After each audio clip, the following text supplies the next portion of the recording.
global tariffs Friday, ruling in a 6-3 decision that he...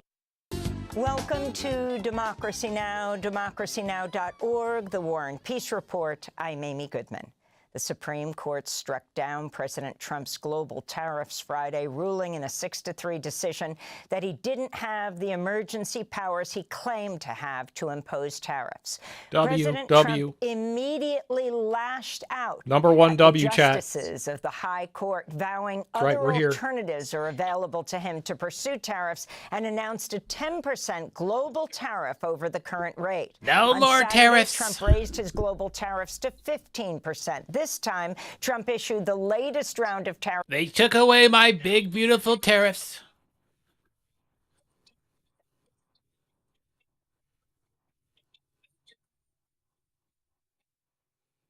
Under a different law, Section 122 of the Trade Act of 1974, which allows him to impose up to 15% tariffs for 150 days. It's got to be 15 all across the board now. That's right. February 24th. The Supreme Court's ruling on tariffs is deeply disappointing, and I'm ashamed of certain members of the court, absolutely ashamed, for not having the courage to do what's right for our country. Like, they forgot to turn the lights on, the overhead lights on. Chat.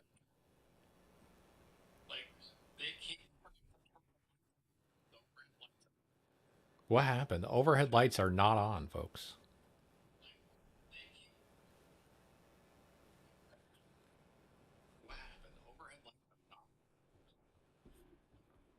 That's hilarious. It's my opinion that it's the dark woke president.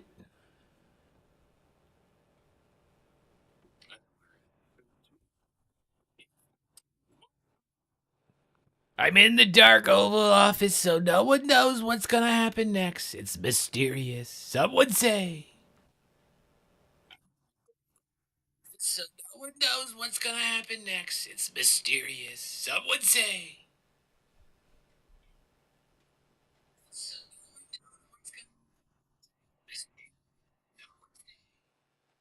Okay, it's a pretty good representation of my voice coming to you guys live every day. It's not filtered. There's no added bass. There's no added fucking shit. It's just me with a glorified Clarity VX. That's all. The court has been swayed by background noise remover interests and a political movement that is foreign far interest smaller than political movement people would ever think.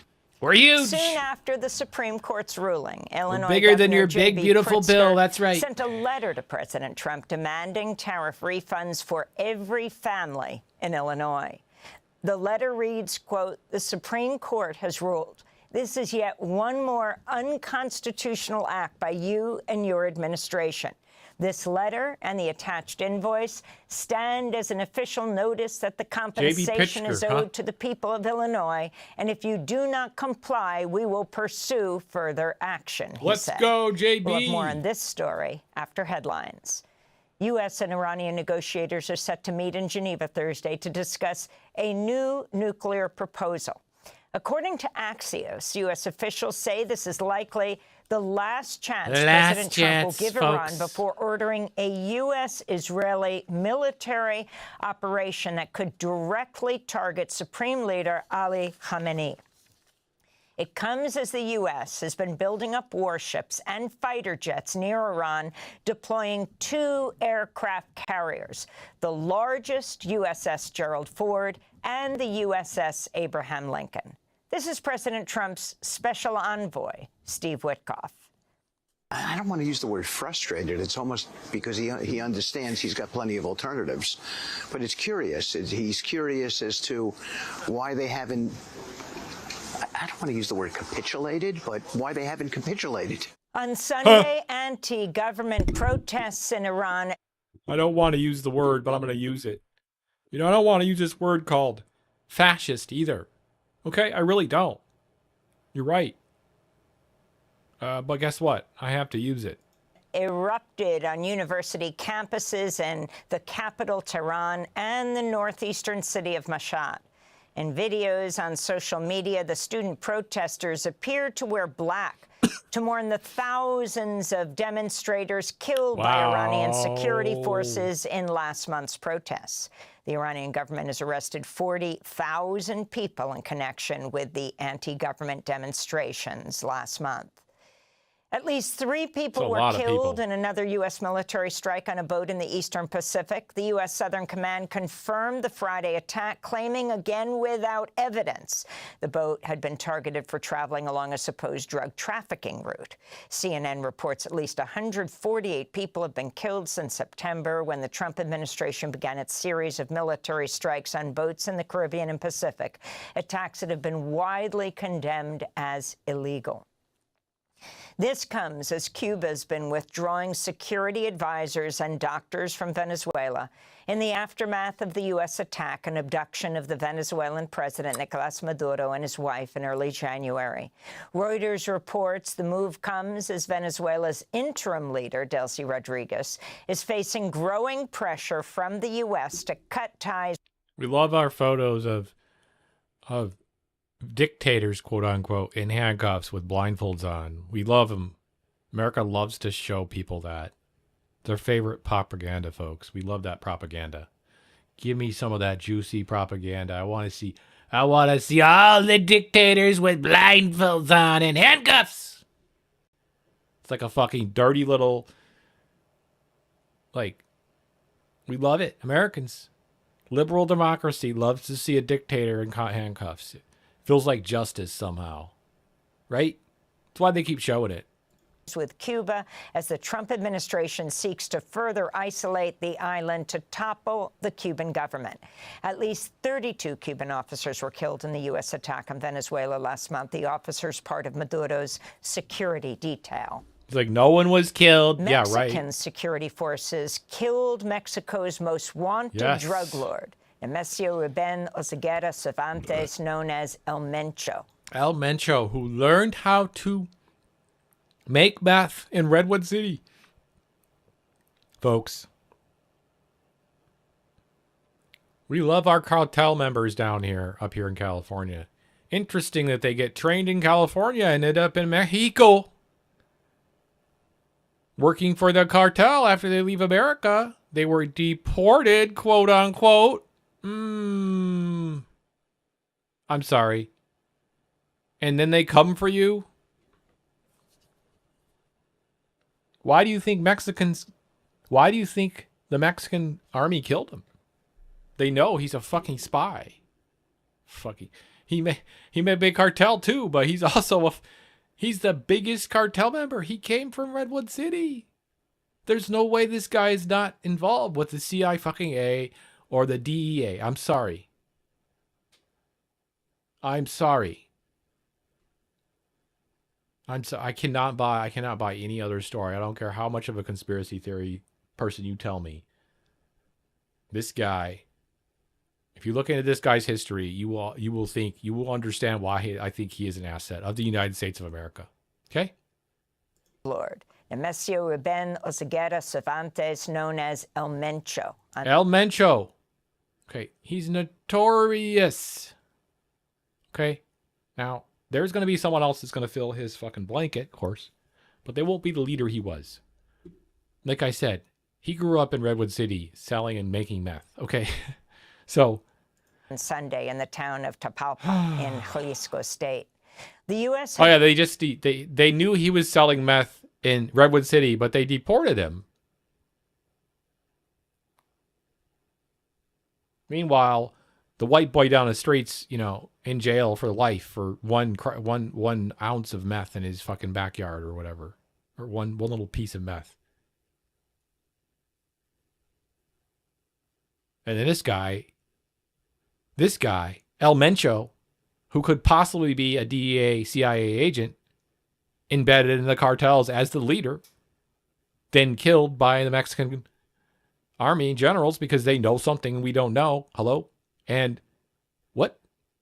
Fomenting the violence down in Mexico. It serves two purposes, doesn't it? You get the meth continues to flow north.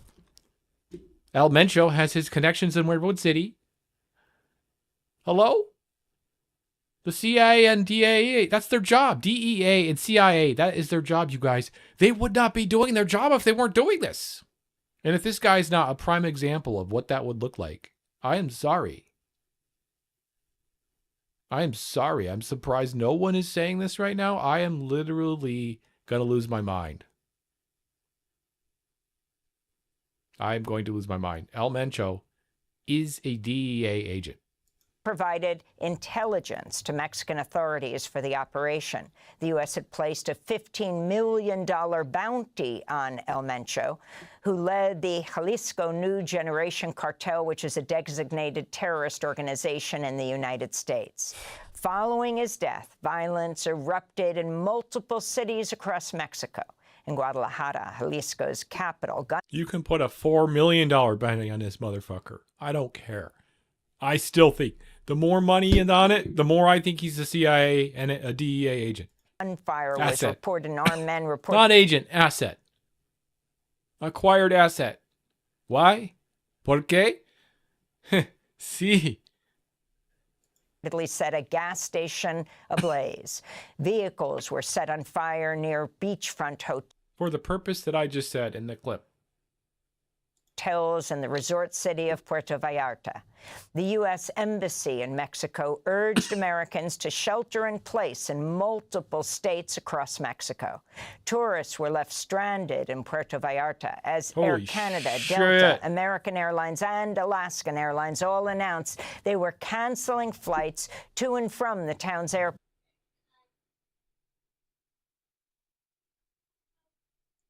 Due to the ongoing security situation. Fuck. Israeli strikes have killed at least 12 people in eastern and southern Lebanon in another violation of the ceasefire deal with Hezbollah that went into effect November 2024. Lebanon's Ministry of Public Health said at least 2 people were killed in an Israeli attack on the Ain al-Hilweh camp, the country's largest Palestinian refugee camp. The Israeli military claimed to target Hamas. The group denies it has training facilities in Lebanon. See, here's the thing about me. I love Amy Goodman. She's the one that has continued to be on the right side of history and reported the facts. And the way that she talks about even Gaza, she has a way of talking in a very straight manner, doesn't get emotional, and what she says does not let you really know that she's not lecturing you, okay? She's just giving you the facts. Now, I, of course, disagree with that because I'm more hyperbolic, and I am too mad of a person to sit here and not say something. So I would have a hard time having her job. Refugee camps. According to the UN, the Israeli military has launched more than 10,000 attacks since it agreed to a so-called ceasefire with Hezbollah. Like, she goes, so-called ceasefire. And, you know, that's normal reporting that she's saying. So-called ceasefire. My reporting is, yeah, right, what fucking ceasefire, right? So that's just the difference in our response. But the same response. Hers is more nuanced. Mine is more direct. In the occupied West Bank, calls for justice are growing following the death of 19... I would argue her method's better than mine. Broader audience, etc. 19-year-old Palestinian-American Nasrallah Mohammed. But I want to be the tip of the spear. I don't want to be the fucking back flank, bitch. I'm here to fight. We're fighting. We're winning. We're going to win this war against fucking fascism, folks. Believe me. I believe in us. After he was shot by an Israeli settler. The teen was fired at when he tried to stop Israeli settlers from raiding his village. This right here is the tip of the spear, too. We need to, as soon as we stop investing in Israel and investing in settlers killing young men like this, with beautiful horses like this. This poor horse, he's going to miss his family. But the horse, you can see the horse. He's going to miss his man. To steal sheep. It's not cool. His families demanded accountability from the U.S. government, with the State Department releasing a statement this weekend that said it expects a full, thorough, and transparent investigation into the teen's death. The Trump administration last year lifted sanctions on Israeli settlers involved in violence against Palestinians in the occupied West Bank. Abu Sayyam was born in Philadelphia. He's at least the 11th U.S. citizen killed by Israeli soldiers and settlers since 2022. A Philadelphian person Arab and Muslim nations from are Philadelphia. condemning recent remarks by Mike America. Huckabee, the U.S. ambassador to Israel, after he claimed Israel Killed has a by right settlers. to expand into most of the Middle East. Huckabee made the comments in an interview with the right-wing commentator Fuck Tucker you, Huckabee. Carlson. Here's the exchange. Does Israel have the right to that land? Because you're appealing to Genesis. Yeah. You're saying that's the original deed. It would be fine if they took it all, but I don't think that's what we're talking about here today. What would be fine? Well, it's exactly what we're talking about today. But here's what I don't think You think it would be fine if the state of Israel took over all they of don't want to Jordan? take it over. The League of Arab States said, What the quote, fuck? statements of this nature, extremist and lacking any sound basis, serve only to inflame sentiments and stir religious and national emotions, unquote. They're correct. An autopsy report by the Democratic National Committee on the 2024 election concluded Kamala Harris lost significant support because of the Biden administration's policy on Gaza. That's according to reporting by Axios. The No DNC's shit. report still hasn't been released to the public. No motherfucking shit. See? We were right again. Again, the left was right. Again, the left is always right. You understand what I'm saying? The left is always right. Way too soon, folks. Holy shit. Look at this shit. Look at this shit. Look at this fucking noise, guys. Look at this shit. Look at Dan Bongino. Disgraced. Got kicked out of government. Couldn't handle the hours. Couldn't handle the workload. Pussied out. Now he's back on Fox News. Look at this little weasel. Look at this weasel. No, Dan, and the left is so Look at this pathetic weasel in so many talking about how pathetic we are when we're right all the fucking time and proven right all the fucking time. Every day I come on here and I'm saying something. 5 weeks later, 7 weeks later, it's the fucking truth. And people are like, no, don't say that. Don't say that. It's not right. That's not right. That's not a good take.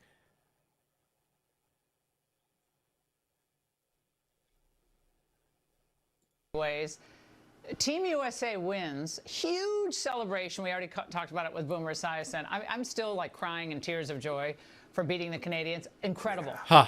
And now the only thing they can say is, oh, Kash Patel was celebrating with the athletes. How dare he celebrate with the athletes? I want you to tee off on that. Yeah.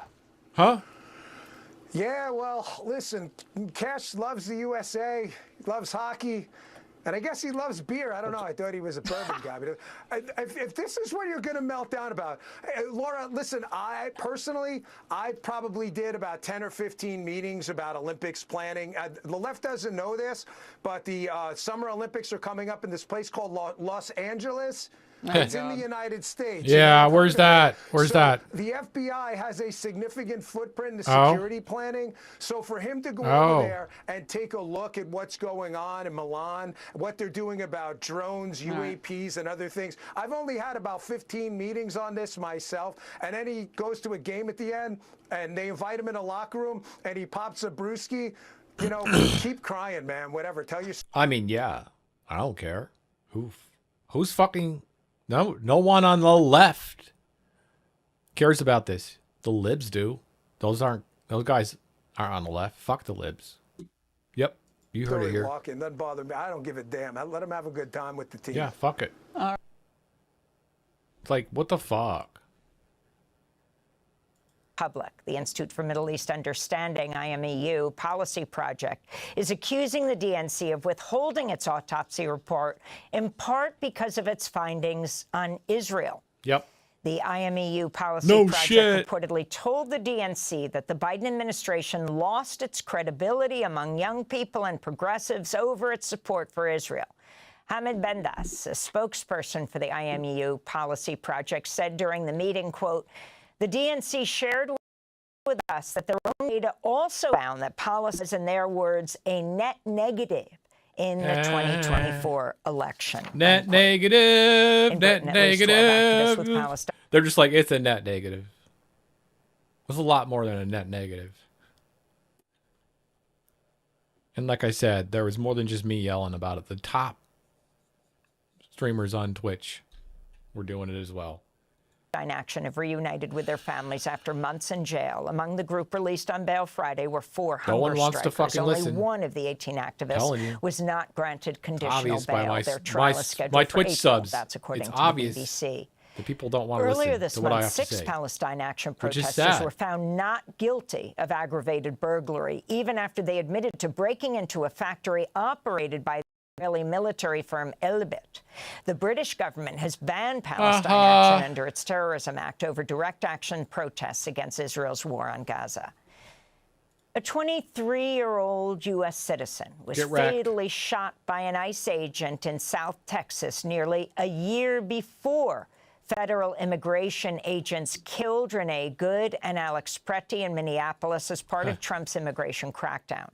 But ICE's connection to the March 2025 fatal shooting of Ruben Ray Martinez in South Padre Island was only made public last week in reports by Newsweek and the New York Times. Martinez was reportedly shot multiple times by the ICE agent, who's unnamed, after he didn't follow orders to exit his car. His mother told the Times he'd been in the area to celebrate his birthday at the time he was killed. She described him as hardworking, telling the New York Times, quote, "He was a good kid. He never got in trouble," unquote. Martinez worked at an Amazon warehouse in San Antonio. A powerful winter storm, which meteorologists call a bomb cyclone, has pummeled and paralyzed the northeastern United States, leaving over 40 million people under a blizzard warning by this morning.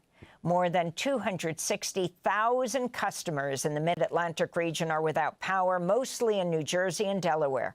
New York City Mayor Zohran Mamdani declared a state of emergency on Sunday and ordered a citywide travel ban between 9 p.m. Sunday and noon Monday. Many school districts, including New York City and Boston, have declared a snow day with no remote learning or in-person learning today. Thousands of flights have been canceled nationwide, with New York area airports experiencing the most disruptions. Scientific experts have long warned the worsening climate crisis is leading to more intense winter storms. University of Pennsylvania researcher Annabelle Horton said data shows, quote, that these really intense, really destructive nor'easters will, in fact, only get more destructive and more powerful in a changing climate, unquote. U.S. Secret Service agents fatally shot an armed man who breached the secure perimeter at President Trump's Mar-a-Lago estate in Palm Beach, Florida, Sunday. A MAGA head. He was a MAGA person. A MAGA voter tried to get into Mar-a-Lago and murder Trump. The Associated Press reports the man has been identified as 21-year-old Austin Tucker Martin from North Carolina. He reportedly drove into the secure perimeter as another vehicle was exiting the resort. He had a gas can and a shotgun, according to Secret Service. Martin had been reported missing by his family a few days ago. Trump and the First Lady Melania Trump were at the White House at the time of the incident. And those are some of the headlines. This is Democracy Now!, democracynow.org. 21 years old. I'm Amy Goodman. Thanks for watching Democracy Now! On YouTube. He was pissed off about the Jeffrey Epstein files.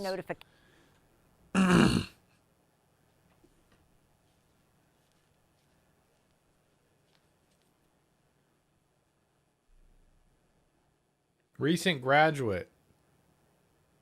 He drove from Florida. Fresh Sky Illustrations. He made his own company on original drawings of golf courses. He was obsessed with Epstein.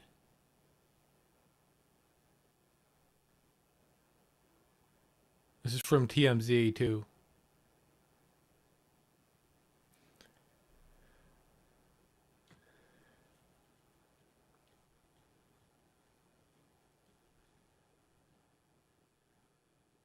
Trump wasn't even there. He doesn't even go golfing anymore. Like, dude is deranged, man. To make sure you never miss a video.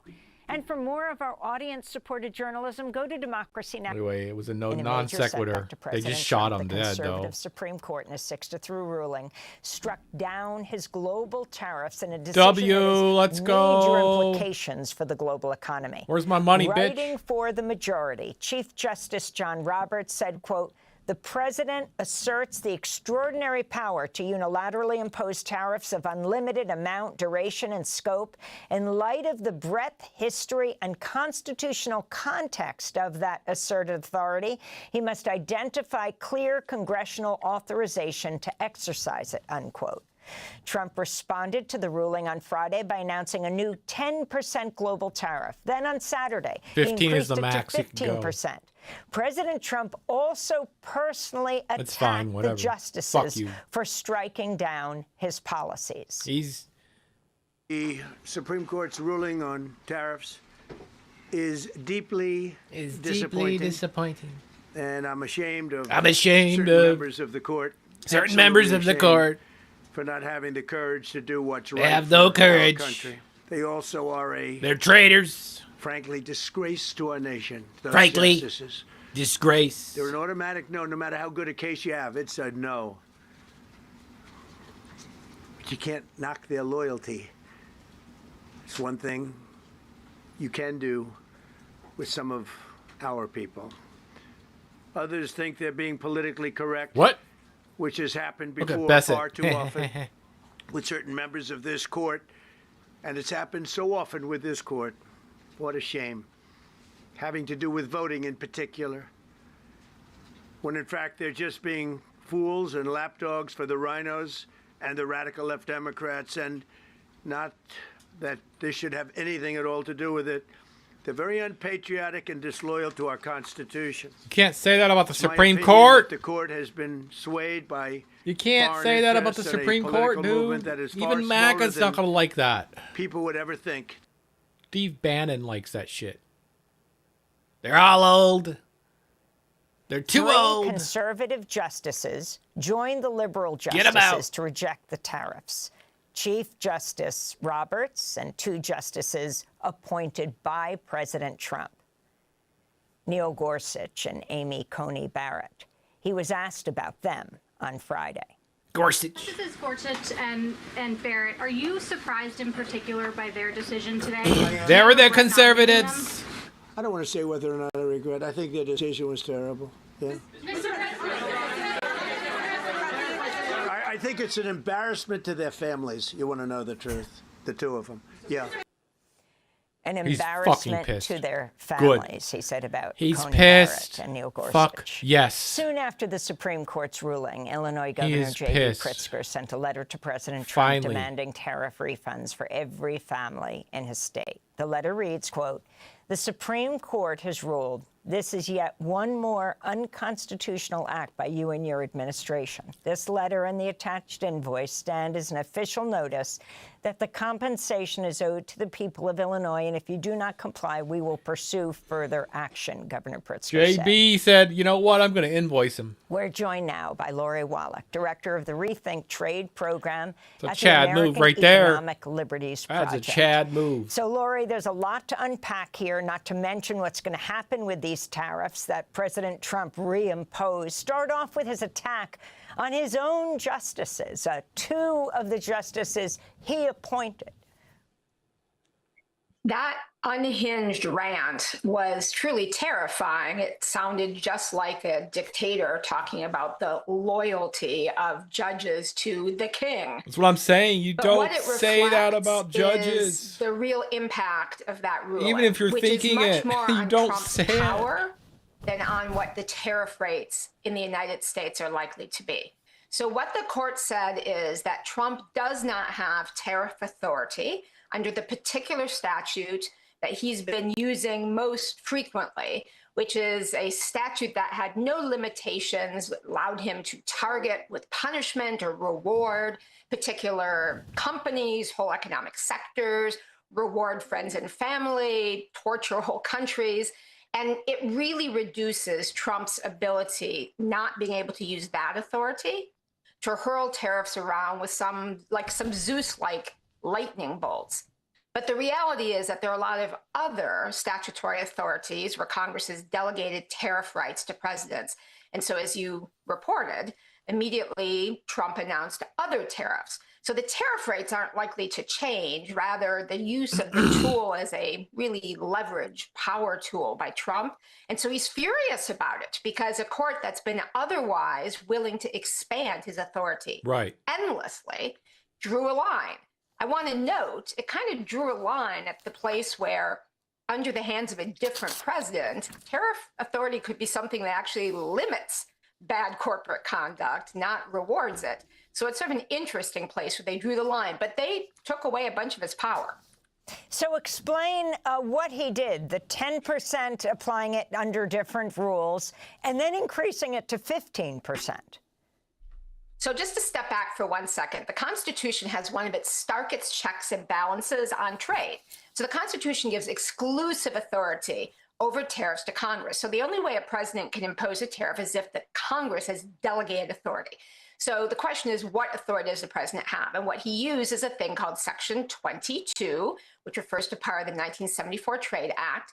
And Section 122 basically says if you have a balance of payments problem, you can put up to 15% tariffs in place, Mr. President, automatically, no other showing, for up to 5 months. And that's the statute he's used for these tariffs. Now, he started out at 10%, which honestly made kind of sense if you're trying to reestablish his baseline tariff, which applies to a bunch of countries. And then he used discretion in that statute.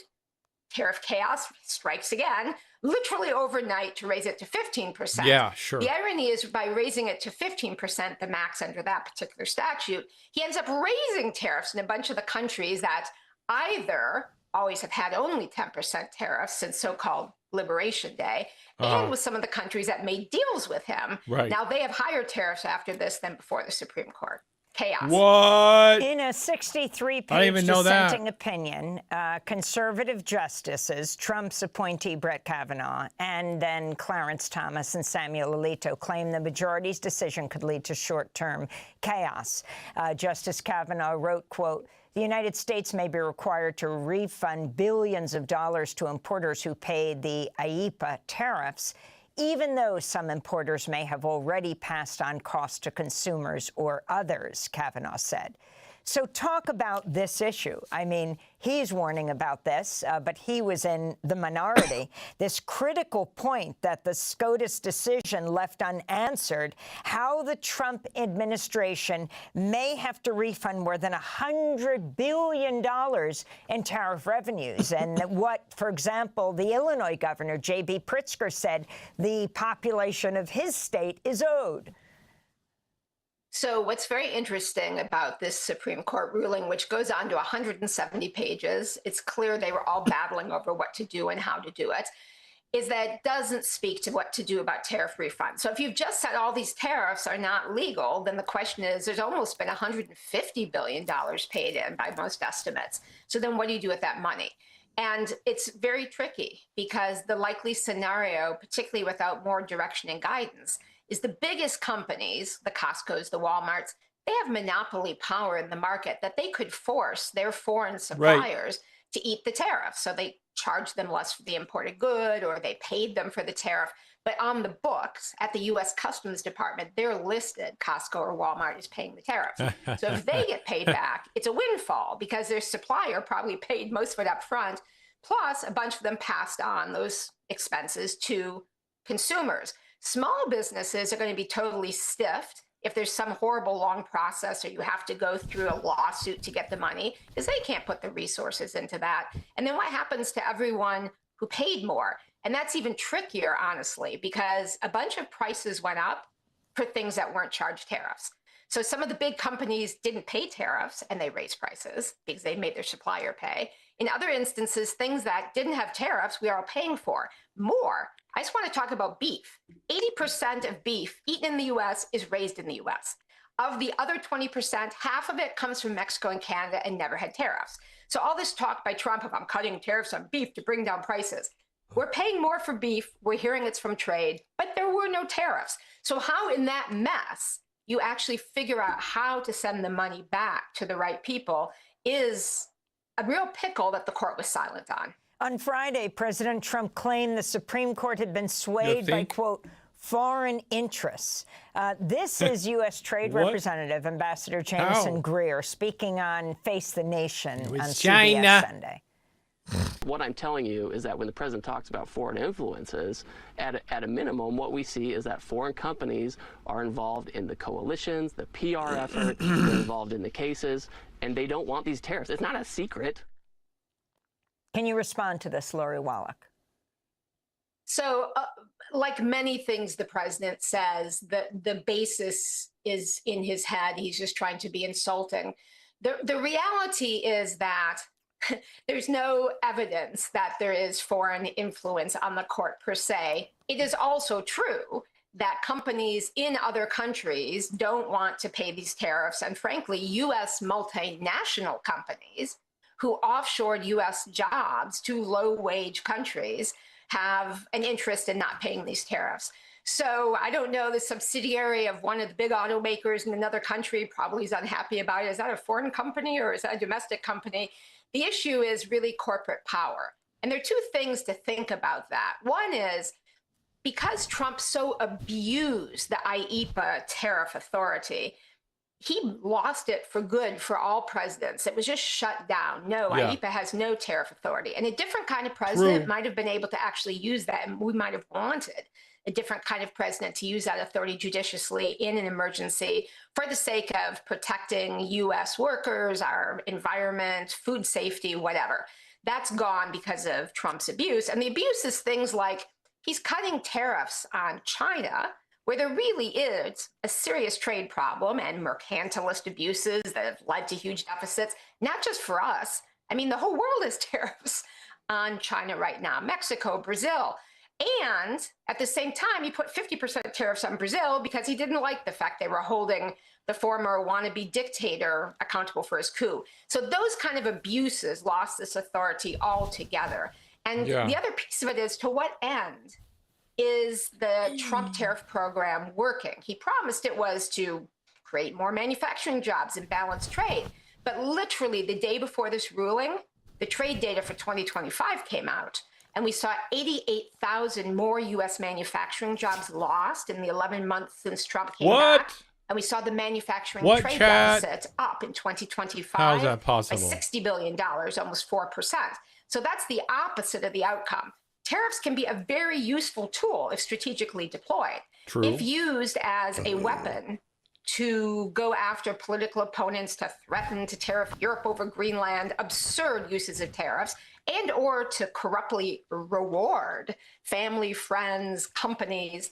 I mean, think about it. They threatened Europe with high tariffs if Europe doesn't deregulate big tech monopoly abuses, doesn't give up having privacy protections, and then offered to cut those tariffs cut the tariffs, on U.S. steel, real manufacturing tariffs, if Europe would give a favor to big tech. That is no trade policy. That's just coercion. And that's what the Supreme Court has taken away. But we're still going to have more tariffs because there are other statutes he could apply tariffs using. Lori Wallach, I want to thank you for being with us, Director of the Rethink Trade Program at the American Economic Liberties Project. We have a French bakery in town. Thanks for watching Democracy Now! On YouTube. French Subscribe to the channel and turn on notifications to make sure you never miss a like video. For real, they speak French. And for more of our audience-supported journalism, go to democracynow.org, where you can download our news app, sign up for our newsletter, subscribe to the daily podcast, and so organic much more. too.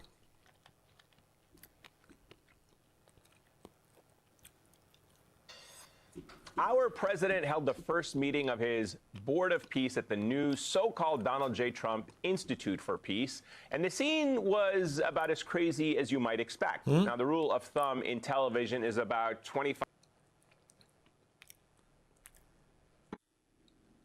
Okay, here we go. Hello. The oldest piece of shit fuck in the world is about to speak to us. That's right. America, I'm Mark Levin, and this is Life, Liberty, and Levin Sunday. Two great guests, America's Governor Ron DeSantis, and for his first television appearance since his horrific accident, Dennis Prager. His fantastic new book, If There Is No God, The Battle Over Who Defines Good and Evil. It's just fantastic, and it comes out on Tuesday. But before we Ew. get there, you know, ladies and gentlemen, Ew. Some people like to give you a quick Nightmare opinion blunt rotation right here. about something like this. This is the Supreme Court decision opinion on tariffs. Here's the problem. What's the problem? Levine? Huh? What's the problem, Levine? You mad? You mad, Levine? You old cowardly piece of shit.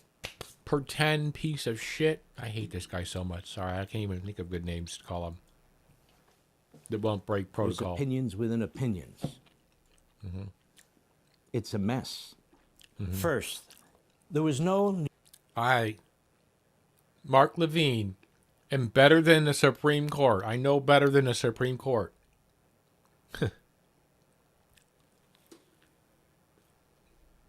need for the court to rule as it did. Period. The majority is not even a majority, except in agreeing to hold that the tariffs were not authorized by Congress in a 1977 law. Second, the majority is split into two.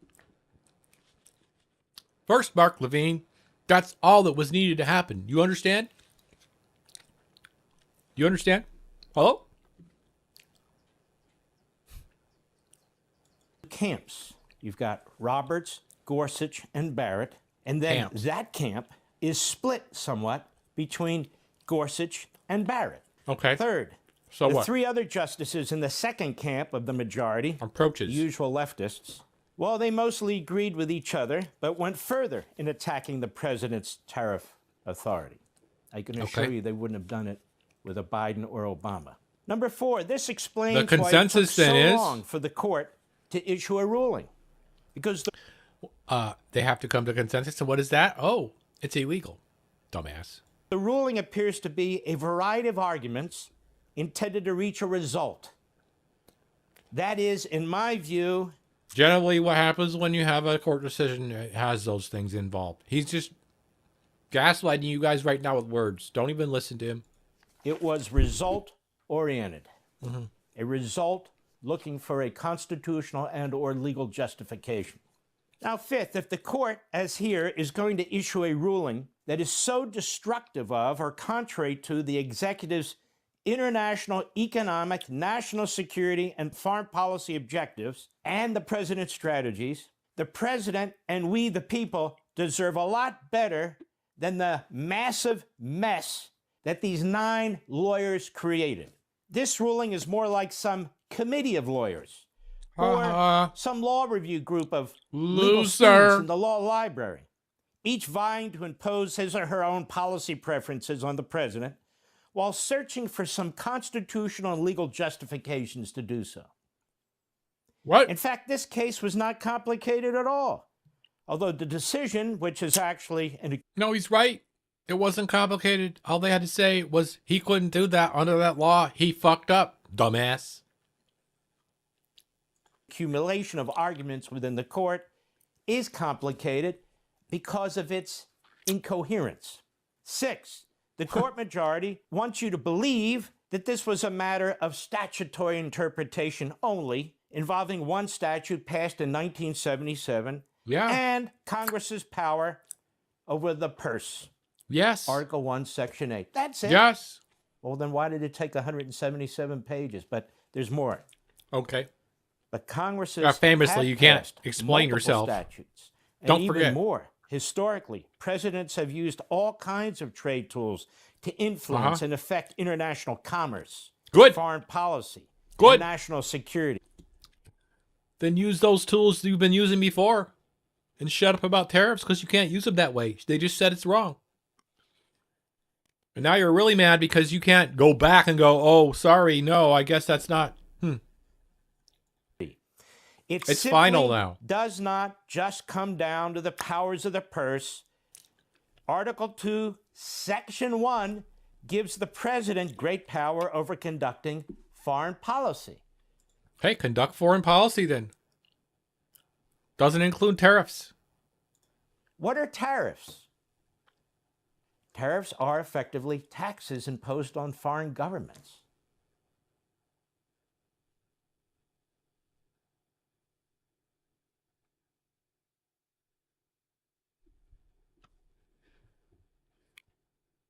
You want to know why I'm angry right now, you guys? Here's why I'm angry. I'm going to tell you the truth. I'm going to tell you the fucking truth. This fuck face gets to get paid however fucking much his fucking salary is, okay? This piece of turd wallop. This old fucking walking bag of fucking bones, zombie-brained, Burger King-eating motherfucker. Okay? This guy gets to sit up here and absolutely fucking lie to your face. While he has a I know I'm lying to you face. Like, he doesn't even bother to disguise his disagreement with his own statement as he says it with his face.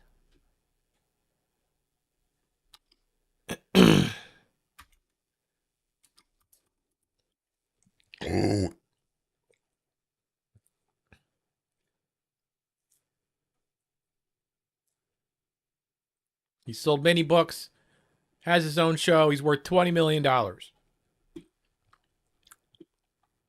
This $20 million motherfucking heaven. He gets paid. He's got $20 million laying around somewhere. Okay? Gets to lie to you guys. And not have anyone except some little old me yell in his face and say, no, that isn't true.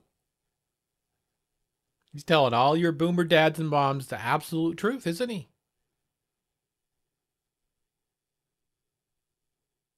And now your dad's going to be like, I saw Mark Levine and he told me the truth. And I'm going to argue with you until, the end of the day at the fucking Thanksgiving dinner. It's like, what the fuck? Well, isn't that foreign policy? No. Yes. And when a president uses tariffs to influence foreign governments, whether it's over war and peace, whether it's over economic policy. We pay for it. Not the foreign government, you dumb turd. Zombie. Whatever fucking it's turd zombies. Is that not the conduct of foreign policy? Of course it is.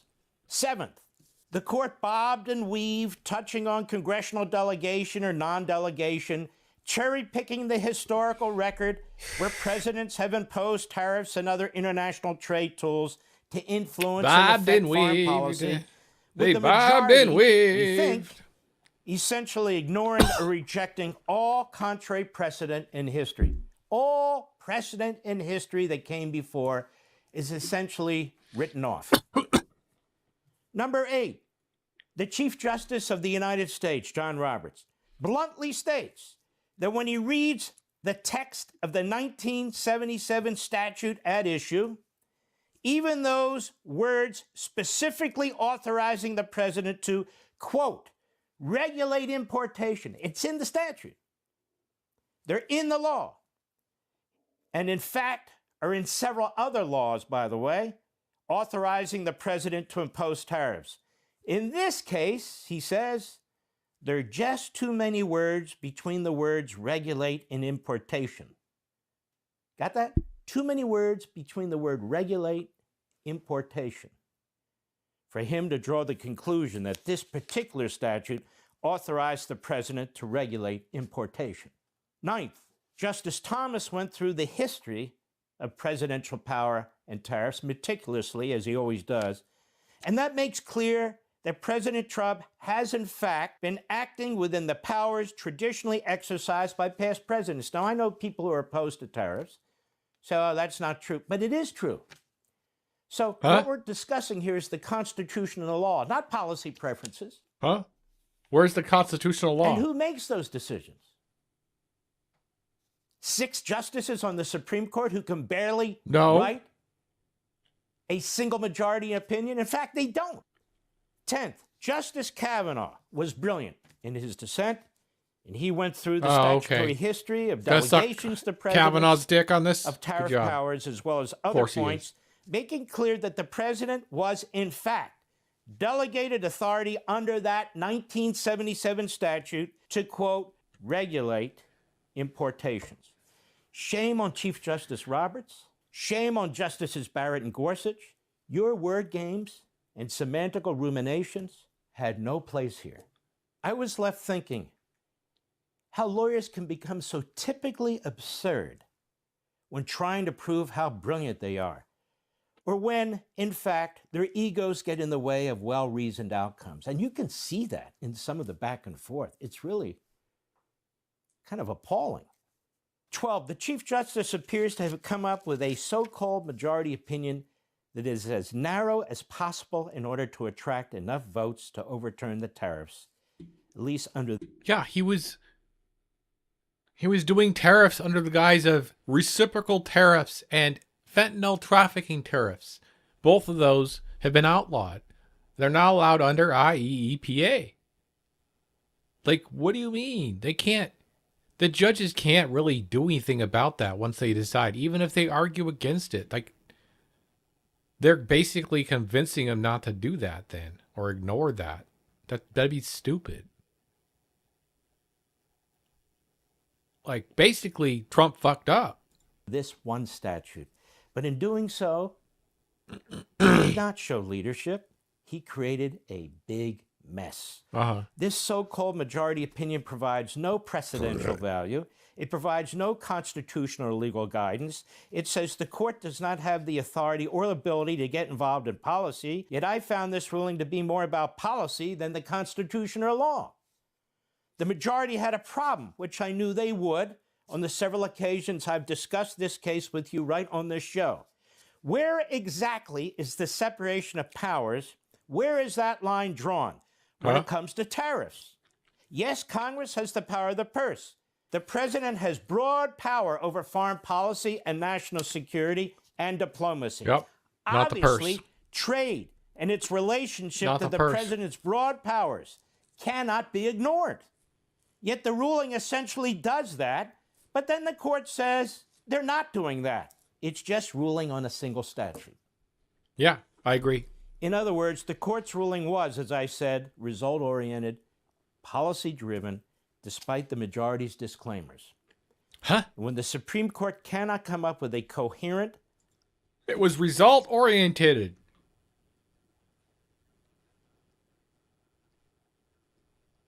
That was a compliment. Like, what?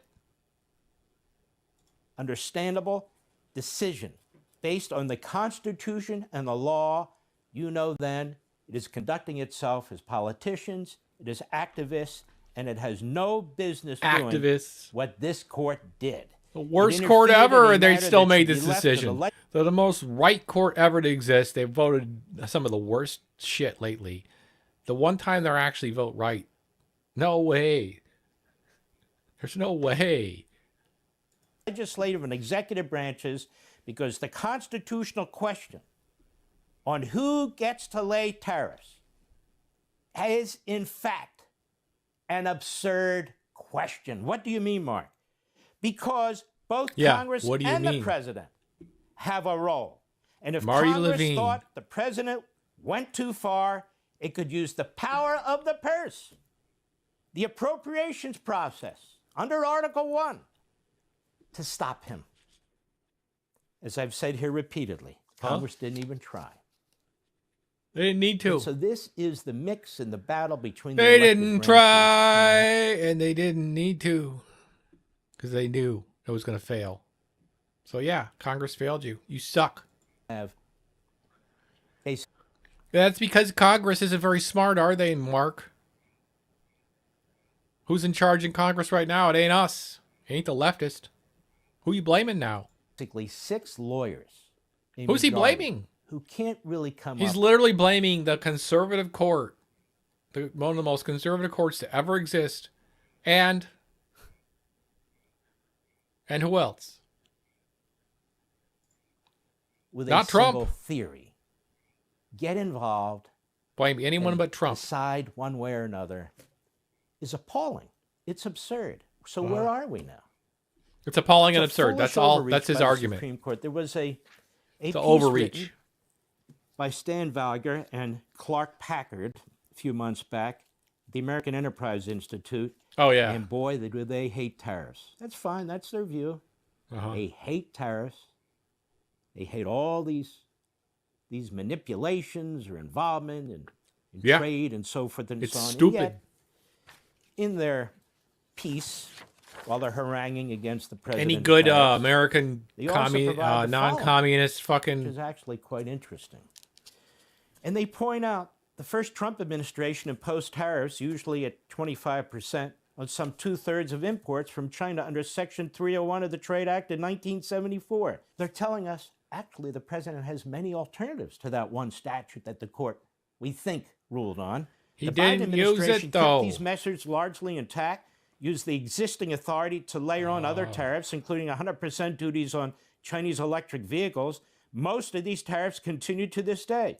Because of these Section 301 measures, the effective tariff on imports from China remains particularly high, around 50%.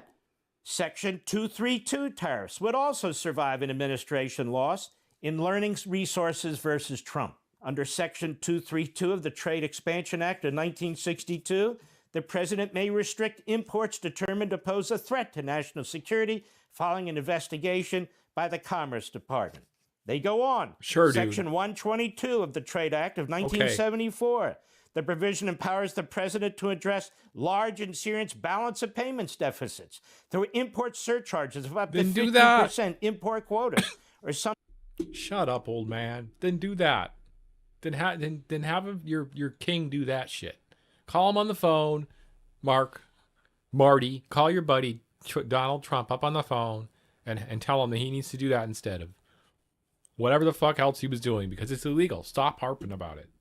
You lost. Big W for us. Big L for you, bitch. Too bad. Quit your whining, you soy boy. And the U.S. State Department evacuating these soy boy cucks on the right now. Jesus. Non-emergency personnel from its embassy in Beirut.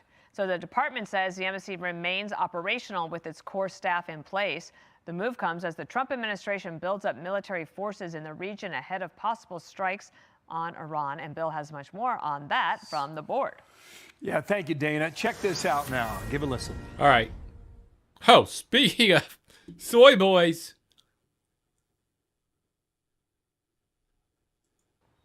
On building out a nuclear program. This is their prophecy that says, no, we're not going to capitulate to the infidels, to the big Satan, the United States of America. So I'm unsurprised that they haven't agreed to the...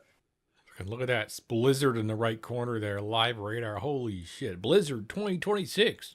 Basic ask we have, which is like just behave like a normal nation. I suspect they will not do that, and I anticipate there's a State of the Union Trump address will take a tonight. response that will put even more pressure on the regime. Okay, here we go now. I want to take you back to the region, show you on the map here about the advanced U.S. military buildup. See these red dots here? These are bases that host U.S. aircraft, right? So it's Jordan, it's Saudi Arabia, it's Oman. Thanks for pointing Everything out. in yellow is where the U.S. Navy has established a presence there on the ocean, right? Eastern Mediterranean. No shit. Persian Gulf here, Red Sea, and also off the coast of Oman as well. And you got Lincoln. And my dick's getting hard talking about this. That's right. And you've got I can't wait to talk about death and destruction. Options for. And now, God, he's getting all excited. Look, push the button. Oops, wrong. This is above. This is a satellite picture from the Natanz nuclear facility, of which there were 3. There's Fordo, the Natanz. And you can see that CNN hasn't updated its touchscreen technology since 2003.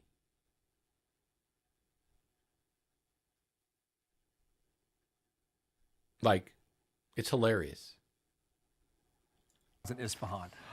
This is Natanz, and this is December of 2025 versus really TV's 2 weeks moving ago, around. 3 weeks ago in January. So what I want to show you here is that this appears to have been taken out. Laggy ass drawing screen, like this lagging to hell. He's got like a negative Pentium Celeron. He's got a celery. He's got a Pentium celery in that thing. He's got a Pentium Celery 2003 TV processor. Right. Quote unquote, doing 4K, quote unquote. Back in Midnight Hammer, late June of last year. Touchscreen 4K. Yes, it's a little hard to see here, but if you look very closely, you can see the white top of a roof or a tent that's been established. And based on some of the reporting, at least 2 of those 3 sites, they've set up this tent. this roof. And what they're doing, we do not know. General Jack Keane might. He joins me now. I Sir, good don't morning see to it. you. It's my understanding that Natanz doesn't even have electricity. December 3rd, What's your January best 28th. guess? And where do you think the commander-in-chief's head is right now about hitting Iran? Well, first of all, on the sites that we certainly destroyed, what Iran has been doing is attempting to assess how much damage can they recover that site. Is it really worth the effort? Wow. Also publicly reported, we know they're looking at another site. Wow, it's like such good information. The obvious. That we did not hit. It was not a nuclear site, so they can actually develop new capability at that site. But we're tracking all of this. The They have Israelis no are tracking evidence it, and we're tracking of nukes. it. And believe me, we're not going to let them get too far advanced any place. No, they know without having they to are. Either one, they voluntarily stop work through negotiations. Do we have nuclear sensors? We know where the shit is. Like, don't even let them fool you, okay? They're gonna fucking. We really don't know if they don't have nuclear capability right now. They never have. There's literally a fatwa on it. The fatwa is still there. And agree to a substantive deal or two. Let's see. I'm gonna look it up right now. That it would be on the target list in addition to a very comprehensive target list if we do conduct a military operation, which I do think we will. Okay, we just got a 2-minute warning to the president, so we might get interrupted here, sir. I want you to listen to Steve Witkoff, is on with Laura Trump on Saturday, My View with Laura, and this is what he said about the nuclear capability. Watch the wording now. Within a week, he says, they could be. Watch.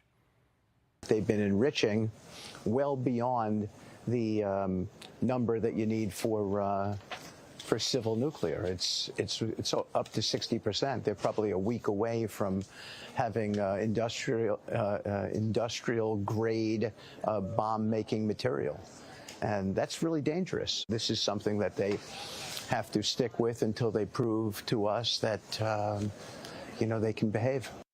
Sir, how do you interpret that comment when we were told that their nuclear program was obliterated and destroyed in that raid on Midnight Hammer, 3rd week of June last year? Well, I don't know what the basis for that is, but certainly if that's the case, that there still would be months away. Getting actually to weapons grade is 90%. To go from anything north of 20 to 90 doesn't take that much time. But listen to what the absurdity of all this. They sit across from our negotiators and say, we are not building a nuclear weapon. The enriched uranium you need just for civil nuclear power is 3 to 5%. And they are way beyond that, and they have sites buried underneath the ground. But yet, they lie and lie. So why would we ever agree to a deal with these people when we know they're lying to us right now? They've lied to us in the last 4 I'm going to tell you one thing is Iran is highly religious. Okay? Like they're believers, and they follow their like, their imams or whatever is it called? The supreme leader Ayatollah Ali Khamenei has been a leader, the religious leader. He is the de facto part of the government there, where he makes decisions, and he since 2003 has had a fatwa, aka use of nuclear arms is haram. Okay, he says it in his speeches all the time. Haram is no good. You can't do it. It's fatwa. It's the same as a fatwa.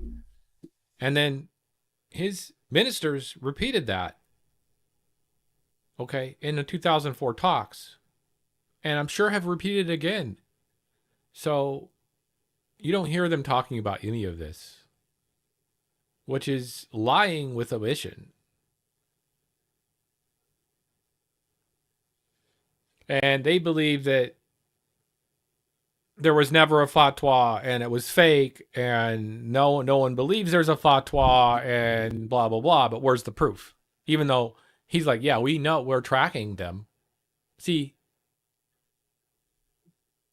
46 years, and they will continue to lie and cheat.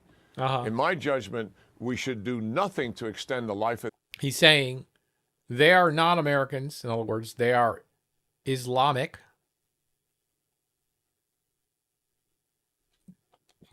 Therefore, they are liars because it's in their nature. Because they've lied before and they continue to lie. They, meaning, come on, guys. He's a racist pig dog. Remember. This regime, when we yeah, have an he's historic definitely opportunity right now, given it's so weak and fragile, to finally dog set whistling. the conditions for a regime collapse. We have never been in this position in 46. And he's got a rock hard dick too, because he thinks, okay, we can actually take Iran out finally. Like these guys, these neocons. This guy's a neocon too, by the way, old school neocon. I know him well. Like General Jack Keane, yep, retired. I remember him. Yeah, I remember him. One, he was a vice chief of staff or whatever, or what the fuck he was when he was in the military. Yeah, he's a neocon. They have wanted Iran so long. Oh my God. Jesus Christ. 6 years. And the only reason we're in this position because of Netanyahu and Trump, the 12-day war, and what they did to weaken Iran, not just militarily, but psychologically, politically, and as we all know, they're already in a tank economically. This is a fragile, vulnerable nation that does have some retaliation capability. The fuck are you talking about, and dude? that's why we're putting resources We haven't in the weakened region them to at protect all. our bases and to protect Israel. What? But the historic opportunity is here. It is right in front of us, and that's why I think it's the preferred option. No, it's not. If we get this regime to collapse and we start We working don't with want another to fight regime, Iran, like you we're guys. doing in Venezuela, people that we can bend to our will, we have the opportunity for peace and stability that could be enduring for decades to come. We have not seen that in the last 46 years. That is what is in front of us. Yeah, you're dealing with I'll try and squeeze one more in here. You're dealing with a leader who's be 87 years old in April, and he's driven by theology. That's a hard thing to uproot. Yeah. We're dealing with a leader in America called Trump, who's old as fuck too, and has got dementia. Okay? What's better? Fuck, I'll take the Ayatollah any day over this fucking piece of shit, this dementia-ridden old turd that's fucking our... Like, at least our shit would be in order. Not the right kind of order. Just saying, like, nah. I'm being hyperbolic, but, like, what the fuck? In the meantime, the New York Times reports this on screen. Trump considers targeted strike against Iran, followed by a larger attack. Trump has been leading toward conducting an initial strike in coming days intended to demonstrate to Iran's leaders that they must be willing to agree to give up the ability to make a nuclear weapon, end quotes. Do you see that as a possibility? Hit them, show them that you mean it, then pull back for a larger one later? Well, I think the history is clear. Whatever Iran says or whatever Iran pretends to do is not real. They will cheat. And even the nuclear weapons threat, that's not even a good deal in itself. What about the ballistic missiles? That's what they've been recovering since the June war. That's what's got Israel so concerned. That's why we have so 1 many week assets in the away region from to nuke protect material. our own Bullshit. bases from that. They would have to agree. They've said this to so many limit the range of times. those nuclear weapon, ballistic missiles, 300 kilometers, and so they couldn't hit Israel, and also limit the numbers of those. And they would have to stop supporting the proxies. After all, they've been destabilizing the region for multiple decades by supporting the proxies. The whole October the 7th is all about Iran. Israel had nothing to fueling do with that. Hamas and Hezbollah to try to destroy the state of Israel. Oh, it isn't. Where is our memory? That was just 2 years ago. So they haven't changed their stripes. And yes, they are ideologues, theological ideologues. And it would be much better to remove them and work with nationalists. They may be hardcore, but that you can bend to our will. And that is a much better option. Pardon my interruption. The that? president's out now. Thank you, General Jack Keane. Hey, everyone. I'm Emily Campagno. Catch me and my co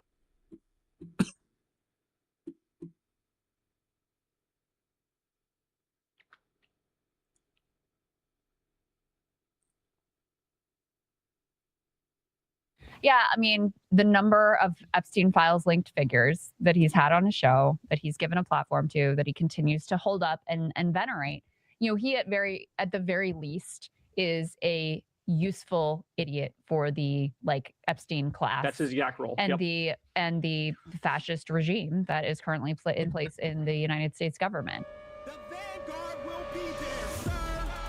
But either way, Zach, we got one more big topic, and that's Crystal and Kyle calling out good old friend of theirs, Joe Rogan, not that long ago. These folks were pretty friendly. I remember when Crystal and Sagar went on the Joe Rogan Experience. They kind of did like a tag team episode where they both went on there. Obviously, Kyle went on Joe Rogan like 6 fucking times. Remember the In-N-Out video he made with Corin on the way to fucking interview or get interviewed by Joe Rogan? Yup, many years ago, but it doesn't seem that long ago. Right? It's crazy how much this bridge has been fucking torched. There's no left a bridge little bit. fucking left at all. It is totally. Thank God burnt to a Kyle has come crisp. left. Blocked his number. Yeah, we talked about that too. Yeah, Kyle revealing in a recent Kyle and Corin episode that he's literally blocked Joe Rogan's number. So the beef is real. Yeah, and here fuck again, Joe. I always find it extra Good. interesting because Kyle does a lot of videos where he goes after Rogan. At this point, that's old news. But Crystal, you know, she doesn't talk as much about Rogan. So I was especially interested to see what Crystal has to say here. Let's listen to the first like 5 minutes or so of this, and then there's a specifically spicy. See moment enough towards the Crystal very end that I clips, also wanna man. get your reaction to. Wonder Zach, what do you have why. anything to say before we plow That's into because this? I'm not a Let's rock and girl. roll. Love the torture video post, and he's like, I don't understand. Why would they redact that guy?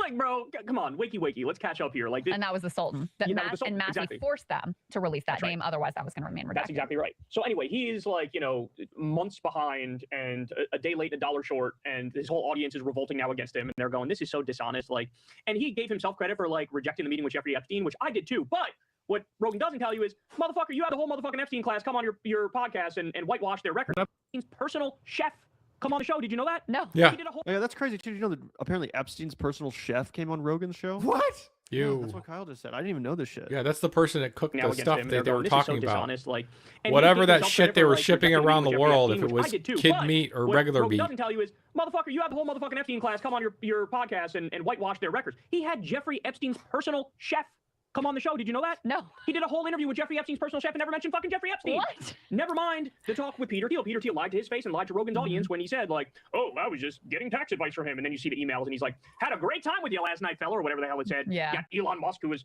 embarrassingly begging to go to the island. I mean, on Christmas morning. On Christmas morning, you Fam. disgusting sick fuck. Yeah. You disgusting freak. I do. You have made this case, and I really believe it, that a big part of Rogan's problem is his bromance with Elon. Like he 100%. really has drank the Kool-Aid Yeah. about he's a genius and he's world historic and Yeah. all this stuff. And so he just Yes. can't. Now he has to rationalize. Crazy. Yes. I mean, I think about Alex Jones too. I actually these agree. These are people. He's Rogan that used dumb. to talk about the Epstein stuff all the time. He's that dumb, This dude, should have been though. your That's the moment where it's thing. like, yes, we were right That about dumb all these smart. things we've been saying. And instead it's like, yeah, I don't know. Anyway, let's talk about something else. And I got some proof of that actually from a recent Joe Rogan episode he did with Matt McCusker. I think it was the most Yeah, recent chat. actually. You know, I was just listening to this last night. When's I was someone like, of I guess I should, conscience gonna find out actually what raid Rogan's me? been saying recently before we have this conversation. Anyone? And Matt McCusker is actually a pretty popular comedian. He's a pretty funny guy. Where's Does a that podcast with Shane 4,000 Gillis. person raid that I But need? either way, It's the Matt from Matt and Shane. yeah. Either way, we're That's going to what go I back need. to the KKF in a second, but I just need to a 400 illustrate person Crystal's raid or point, you know, something. you think Rogan would be all over Fuck. that, just obsessed with the Epstein thing.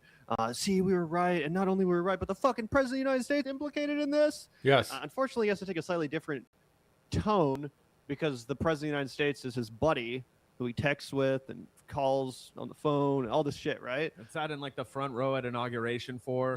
Yeah, bro. Literally. So let's take a listen to this and how Joe Rogan's been processing. Actually, he's like the new world events recently. he's the new Morning Joe. Are we dying in here? I think they like crush your mitochondria. Oh, jeez. I don't know if I just get scared by AI clips on Instagram. Bro, I'm but scared it's of like, everything. I have to fucking stay offline. I know. I'm reading too much of the news, and it's overwhelming me. Like sometimes at nighttime, like I can't wind down.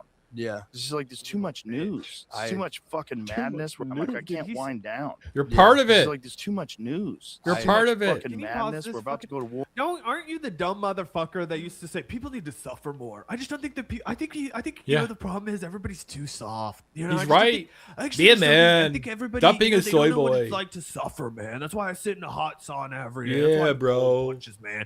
You're such a little fucking bitch. I don't Little read the soy news 'cause boy. all my friends keep getting exposed Ah, as pedophile soy fucking boy. child molesters. All these people I've just been in cahoots with, I really can't allow them around my kids anymore. Yeah, literally. Wind down. Yeah. It's just like there's too much news. Oh, poor boy. Too much fucking madness. We're about to go to war with Iran. I know. Like everyone's eating beef jerky and pizza. Like, what are they? Maybe you should call up Donald Trump and ask him about this stuff, bro. We're about to go to a war with Iran. That's keeping you up at night. Well, luckily you have the Call president's him! number. Tell him to call off the strikes, motherfucker. If I had Donald Trump's number, I'd be spamming that shit. I'd be like, hey, stop. Don't do this. Call him up in the middle. Hey, bro, guess what's What going the to fuck your fuck? popularity? Going to war with Iran. Bro, you actually have his number. You have influence. And instead you're just like, oh, I better go to bed because this is too stressful. What a pussy. Dumbass. What a total pussy. And again, yeah, if this was all my friends implicated, I wouldn't be able to read the news either. Literally. Imagine. It's like my rant a couple weeks ago. Go to war with about Iran. not realizing the power you have as a Everyone's eating dumbass beef jerky fucking. and pizza. Like, what are these file? What the fuck is pizza? I know. You know, how far does this go? How come this never got released before? Like, what is happening? I mean, my thing is, like, I'm not. The guy you wanted to be president didn't fucking release it, and then our idiot fucking former president didn't release it. And you would know Correct. that if you had opened your phone and typed it into Google one time. Yeah, 100%. And as people have pointed out in the chat, the beef jerky and pizza thing is all code words, and the Epstein emails that seemingly have something to do with the exploitation of children. I'm not sure exactly what, but clearly code language that was used to describe unspeakable acts. Yeah, Carried and out they're by Joe quote Rogan's unquote friends, chef. the people literally in his friend circle. What was the chef Imagine chefing up? being, Really? like, 75% of your homies Wasn't are food, I can implicated guarantee in it. the most evil, horrific scandal of our time. The orders the Again, chef I wouldn't was wanna read the taking news were either. not I for would also wanna food. just, Hello? turn off the lights and go to bed and lay there and think of Not something hard to else or whatever understand. Joe You don't want to Rogan make it does. too hard on Probably doesn't people. smoke very much pot anymore because I would get hella Give the chef paranoid. your order. I'd start to think like, oh fuck, bro, oh fuck, I'm going to hell. One I'm pizza, going to two hell. pizza, I've three surrounded myself pizza. by the most evil fucking pedophiles. You like chicken alive. wings with those? Like, of course. So All of the most evil fucking people on planet Earth have been on his podcast. That Peter Attia guy used to go on there all the time. Yup. 100%. So I thought that was pretty Yeah. funny. Again, just to illustrate the point that Crystal's making. Obviously, I mean, can you imagine if these files implicated Joe Biden Yeah. in the way they implicate Donald Trump, and this was all popping off during the Biden presidency? Holy like Joe Rogan shit. loved to talk about how Biden, can't even talk, or like he would hyperfixate on every Biden issue, every Biden scandal. Imagine if this kind of scandal was popping off during the Biden era, and Focus imagine up, hearing bro. Joe Rogan just be like, I can't even keep up with it, bro. There's just so much news. It's all madness. I can't even deal with it, man. It's crazy. So, no, it's total cope. But either way, let's hear a little bit more of this. Because Joe Rogan talks on the phone with Donald Trump. Joe Rogan texts with Donald Trump. I'm sure he texts regularly with J.D. Vance, like Peter Thiel, Elon Musk, all these people. He had Mark Andreessen on his show, Mark Zuckerberg on his show. Yeah. All these people are, they're friends of Joe's now. He runs in those, I was going to say waters, but that's mixing Swims metaphors in there. those waters, Swims in those waters. runs in those circles. Runs in He those does all circles. of those things. Exactly. Yeah. So now, I mean, Tim Dillon is being more honest. I still think overall his politics are not great. He does the both sides bullshit, and he's an enlightened centrist kind of. But at least he's telling the truth more. It's got to be weird for Tim Dillon to be around Joe Rogan now. Like next time Tim Dillon comes on the podcast, Rogan's going to issue a motherfucking gag order to make sure he doesn't tell the truth a little too hard. Yeah. You know what I'm saying? I know, right? So anyway, I give you all of that to let you know Rogan is sort of like his own. The one thing I will say about Tim Dillon is you don't have to tell him to fucking put on a fucking smile for Joe Rogan. That guy will tap dance for Joe Rogan. He knows exactly what Joe wants to hear, and that's exactly how Tim Dillon will behave on his show. I think the one big criticism I have of Tim Dillon is that He will do that. He would totally just simp for Joe Rogan until he dies. They'll never call out Joe Rogan like a Kyle. Oh yeah, no, 100%. I mean, Tim Dillon will turn on Trump, but he's not going to connect the dots and then turn on Rogan too. Like, no, there's too much right-wing comedian solidarity for that to occur. Audience is sort of like, fuck you, you're playing hide the ball. You helped whitewash these people, and Rogan is still coping and seething in his bubble. Yep. Not over any of that stuff. He's still pissed that Mark Maron called him out and got a lot of juice off of that. Like that, it went mega viral and people started loving Mark Maron. They were like, oh, finally, somebody's telling the truth about the Rogan sphere. Yeah. So let's take a look at this video from American Redact, and we'll come back and react to it. So yeah, then they go on and watch this video from American Redact, which I definitely recommend you guys check out. It's really good. But that's most of the first part of the conversation. There's one more quick timestamp I had loaded up over here, where Crystal, again, really takes the gloves off here. Again, it's not that long ago that her and Sagar were in the Joe Rogan studio, chumming it up with Joe Rogan. I do think it's pretty crazy, pretty intense, just how much has changed. So much so that Crystal is willing to it's say bound to do. what you're about to hear. Bound to happen. Yeah, I mean, the number of Epstein files linked figures that he's had on his show, that he's given a platform to, that he continues to hold up and venerate. He at the very least is a useful idiot for the Epstein class. That's his yak role. And Yep. the fascist regime that is currently in place in the United States government. And boom, Joe Rogan, useful idiot of the Epstein class and of the fascistic regime that rules our country. I mean, that's a good read. Crystal, that's a good read. Describes me that way. Yeah, I mean, I think that's apt. I think that's almost even generous. It Right? is. You could even call him a collaborator at this point, given Yes. the most watched podcast, not only Especially to 'cause all of he's- the people in the files, but to Donald Trump. And you've Yeah. brought it up in the past, I know, in the lead up to the election, but we haven't talked about it in a while. How pathetic it was for Joe Rogan to pretend that he cared so much about the vaccines for Right. so long and then not say anything about it to Donald Trump, who was the guy that did Operation Warp Speed. Now, we debunked and we made content after content after content for a fucking year about how Joe Rogan was an idiot and you should never take any medical advice from him. But for him to have nothing to say about it to Donald Trump, really at all, no pushback, no you're responsible for this, blah blah blah, nothing, just kissing his ass and continuing to promote him, and returning to always being Thank you, critical of the producer, for Democrats as switching soon it as full Donald screen. Trump left. Yeah, that's when I realized Rogan doesn't actually believe in anything beyond taking creatine and eating steak or whatever. You know what I'm saying? Because he pretended to care so much about the vaccine. He pretended to care so much about it. So much so that you wouldn't think He's he a would then nihilist. go help reelect the He's a guy nihilist. who did all the stuff that he hated about COVID and the lockdowns and the vaccine and Operation Warp Speed and the whole lot, right? That was Trump. That was Trump. And when he had the chance to challenge him on that, question him, had nothing to say. Completely and He's a utterly nihilist. useless, even on that one issue, which again he claimed to care so much about, and I genuinely thought he did. I actually did think that, that Joe Rogan's talking about this vaccine stuff so much, he has to believe it, right? He has to be deeply invested in this because he's kind of torpedoing his entire credibility by making it the single issue, which he never shuts the fuck up. Apparently not. True. Apparently not. So that was really crazy. But yeah, I mean, pretty glorious to hear Crystal and Kyle both on the same page, acknowledging Rogan as the useful idiot to the Epstein class that he is. And I agree, Zach. I think that's generous. I think you could straight up call him a collaborator. I think that's 100% on point. Yep, and Crystal has always been really, really charitable to Rogan, and so has Kyle. So I think that the real tide has turned at this point. And, if everybody hadn't made up their mind that he was MAGA, Someone needs to 15 feedback. months No, ago when the someone needs election to happened, fucking they've now not only made up their mind that he's talk MAGA, back to but the that big he's king. washed and on his way to being completely irrelevant. Yep, 100%. I watched some more of that Rogan McCusker pod the other night. It was fine.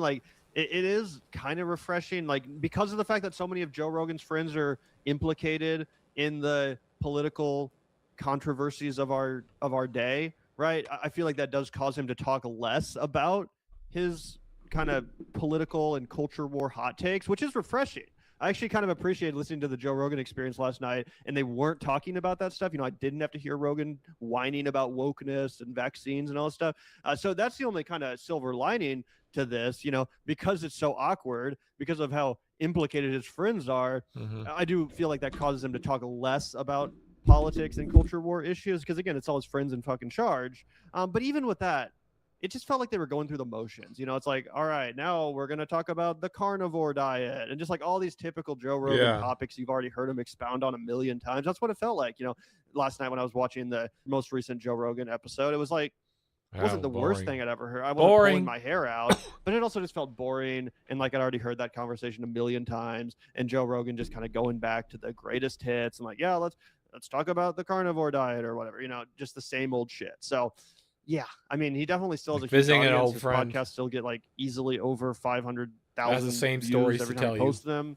But I do feel like his influence and relevance has waned a lot, even if he still has a big viewership. Oh, yeah. His cultural pull has been reduced to fucking, at least half of what it was 5 years ago?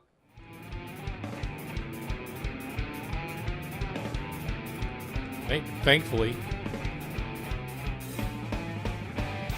Because he's just a loser. A loser. A fucking loser. That's right, chat.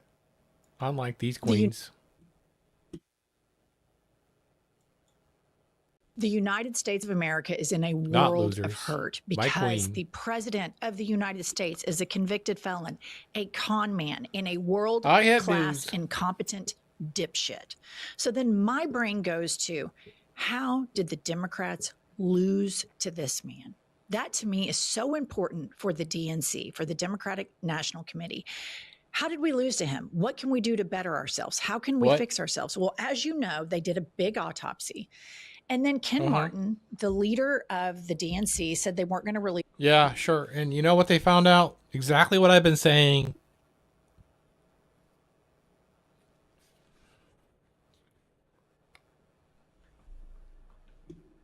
So mad. It to the public, Been which saying to me this. was like, how can we be an opposition party if we don't believe in transparency? If we're not going to purge, like this is what happened and here's how we're going to fix it. If the DNC is going to treat the electorate in that way, in such a condescending way, we're not going to tell you why we lost, but we want your vote. That to me is not really building a good coalition. Well, here's what's starting to drip out, which a lot of people have expected. Top Democrats conducting a still secret 2024 election autopsy concluded Kamala Harris lost meaningful support over the Biden administration's handling of Gaza. This is per Axios. In a closed-door meeting, DNC officials told the pro-Palestinian IMEU policy project their data showed the policy was a net Yep. negative, especially with young and progressive voters. So here's my take on this. You have current politicians that could win a general election, like take a look at Gavin Newsom. Yeah. And instead of him reaching out to the progressive base of the party, he can't is win. doing podcasts with the late Charlie can't Kirk, win. with Ben Shapiro. He can't win. And I don't understand why the Democratic Party doesn't reach out to the progressive side, especially when you see progressives winning everywhere. Why is it this civil war within the Democratic Party that you have these people that are going to cling on to corporate interests so hard Why? and then smush down Why? any sort of open-minded progressive voices? And Are I you think asking you an know why, open-ended because question? Oh, okay, I was gonna say. corporations pay the DNC more than progressive individuals do. And so this is such a serious existential threat to the country that the DNC, I think, is never going to win elections again unless they get serious about being a true right. opposition party. And that means opposing a blank check to Benjamin Netanyahu as a war criminal. Americans do not want their taxpayer money going to fund a genocide. And then after we've funded it, you have Donald Trump, Jared Kushner, Steve Witkoff, We don't want that either. Benjamin Netanyahu talking about raising Gaza, and they're all going to make billions of dollars. And for the Democratic Party not to be in opposition to that, I just think it shows such a disrespect and a patronizing voice to the people who they want their vote and they want their trust. I think it's just such a disgrace. And so if you look to the Democratic primary race in Chicago, here is a video that I think completely encapsulates the difference between a progressive Democrat that is not beholden to corporations, that is not beholden to AIPAC, and then corporate Democrats. Watch this clip. I support Hakeem Jeffries' continued leadership of the House Democrats.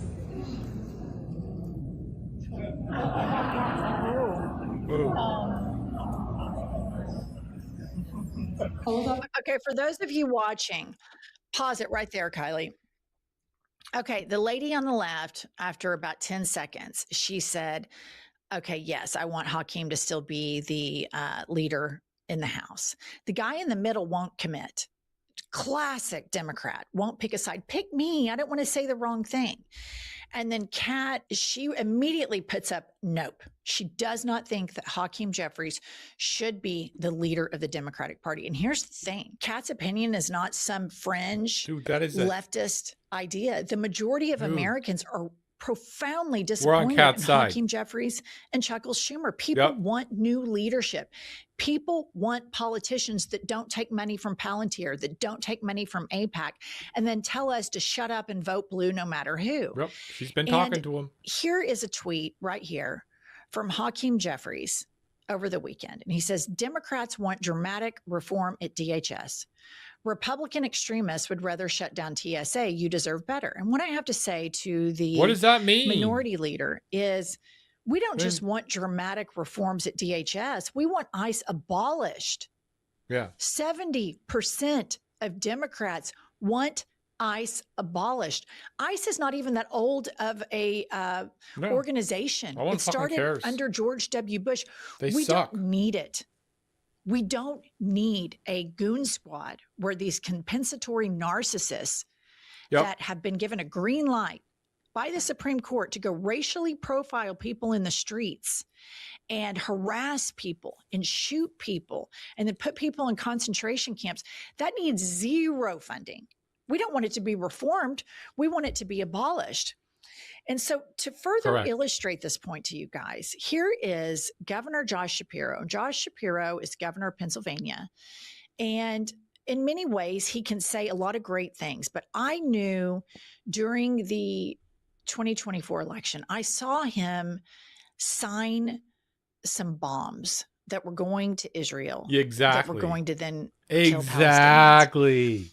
And Oh, I've always that got been of the her too. mindset. Holy like I remember shit, dude. during That's cool. the Iraq War, I remember talking to my mother and like all of these Iraqis were getting killed. And I'm not one of these people that just thinks, oh yeah, go get them. We also thought the George W. Bush administration was lying, but it's a pause when you're going to send bombs to kill people and you know that innocent people are going to get killed, no matter what country they're from, no matter what their religion is, no matter what color their skin is. The fact that he was signing the bombs was so off-putting to me. But here he is on the news over the weekend, and he cannot answer a simple yes or no question. This is the shit that corporate centrist Democrats do that makes us lose. This is perfect encapsulation of this.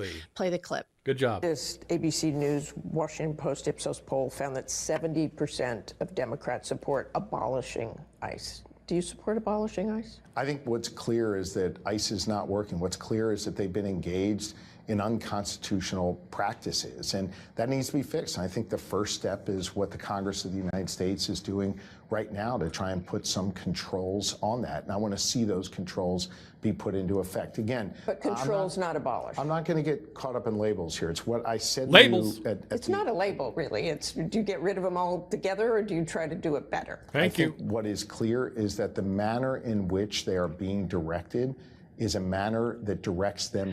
Okay. Governor Shapiro, what is clear is that this way that corporate Democrats like you talk, when you answer questions like that, it is so condescending to the electorate. Yes. Pick a side. You either want to continue funding ICE or you don't. You can't but these skirt word this fucking salad, pick me answers. I don't want to offend anybody. Drive people to a demagogue that lies because at least it appears like he stands for something. She's right. This bullshit, I'm going to hang out in the middle. I'm not going to pick a side. I'm not going to have moral clarity. Thank you, Jen. Is why Democrats lose. The Losers. Josh Shapiro governing style, while effective in some ways, I can't just throw the baby out with the water, but we have to get politicians that quit playing it where they want everybody to like them. Because who is he trying to get on board here? Is he trying to get independent voters? No. Because independent voters want to abolish ICE as well.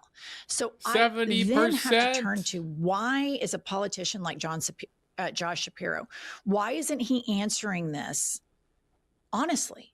I mean, at this point in the fascist takeover, we've seen Americans killed in the streets. He's a leader, Why aren't we too. getting honest answers? And it has to go back to he is beholden to corporate interests. Oh, of course he is. He has no problem signing That's bombs the only thing that are kill little he's kids. a piece of He has shit. no problem putting his name on that. Well, he's a piece of And shit. I think that Fuck Josh breaks Shapiro. something in people. I think when you take corporate money and you cherry pick, these kids can get killed, these kids can't get killed.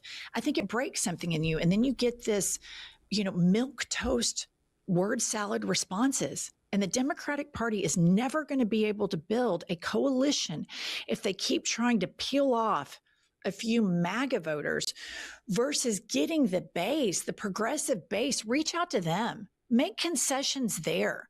Because that's where all the activity is. That's where the get out the vote drive is. That's where you can build a decades-long coalition. But the Democratic establishment is always trying to appeal to the conservatives and not the progressives. And I just think it's such a fool's errand. Here's another example of this. Congressman Tom Suozzi. He's the guy who voted for funding DHS and ICE. And you want to know why he funded? Because he owns Palantir stock. So think about that.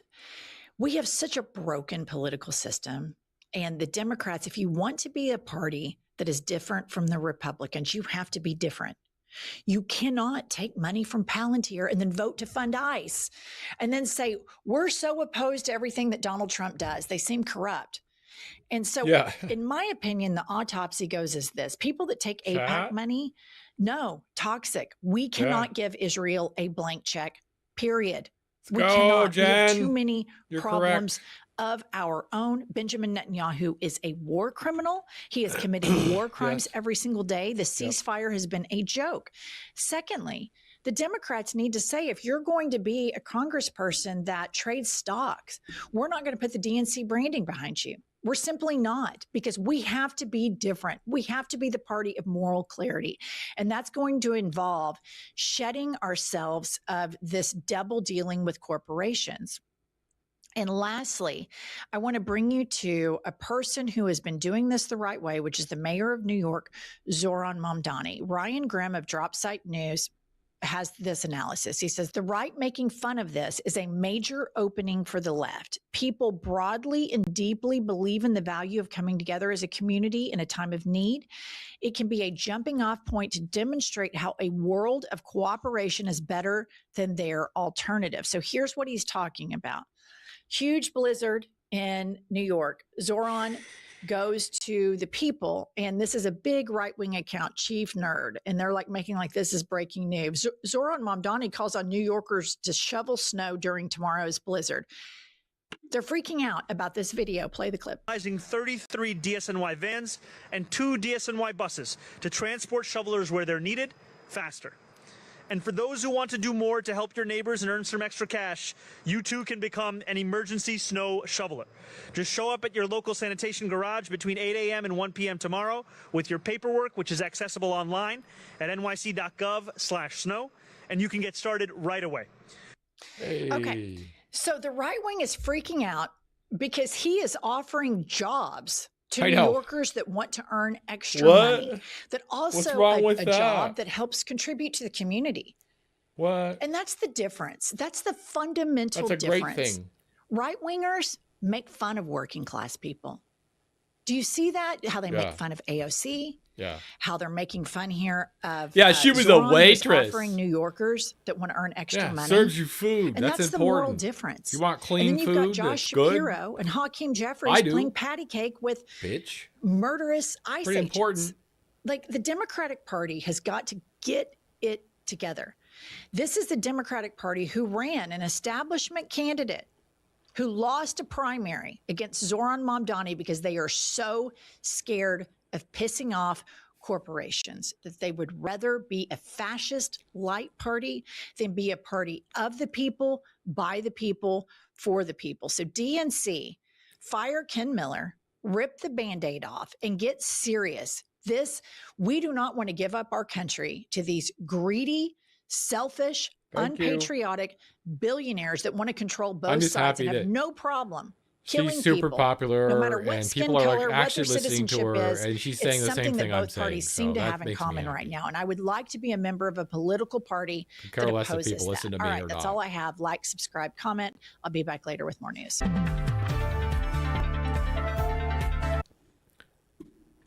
I know I've already had feedback from 2 chatters that have said I've changed their views on politics, period, generally, and given them more hope and headed them in more direction. You know what I mean? Like, so that it's good enough for me. 2 alone. That's all you say. Whatever. Who cares? Fuck you. Who cares? Yeah, whatever, dude. Well, it looks like, it looks like this patch is really content focused on a brand new base and a powerful new raid tool added to the game, along with new offerings in the store. Hey!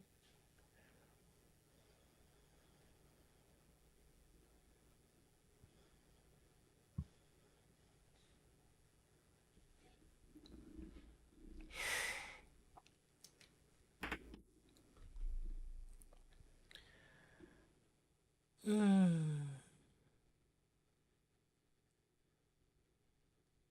right.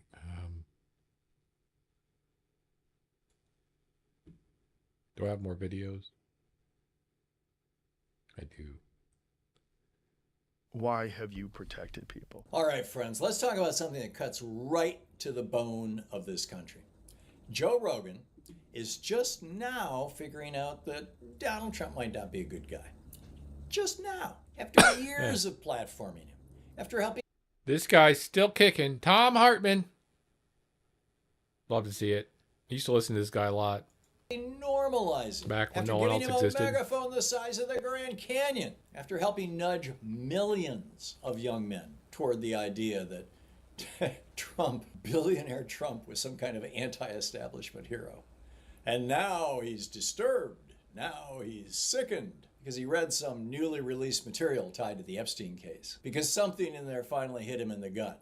You know, something ugly, something dark, something that made him say, wait a second, this isn't what I thought. Let's roll a clip of Rogan having that moment. It's crazy. The whole thing is crazy because, like, why have you protected people?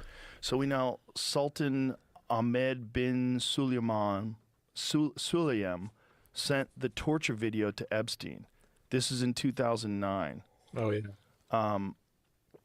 So your Epstein best buddy, is saying that. Sultan Where D. are you? Are you okay? I love the torture video. Jeez. I am in China. I'll be in the U.S. second week of May. What the fuck, man? And why is his name redacted?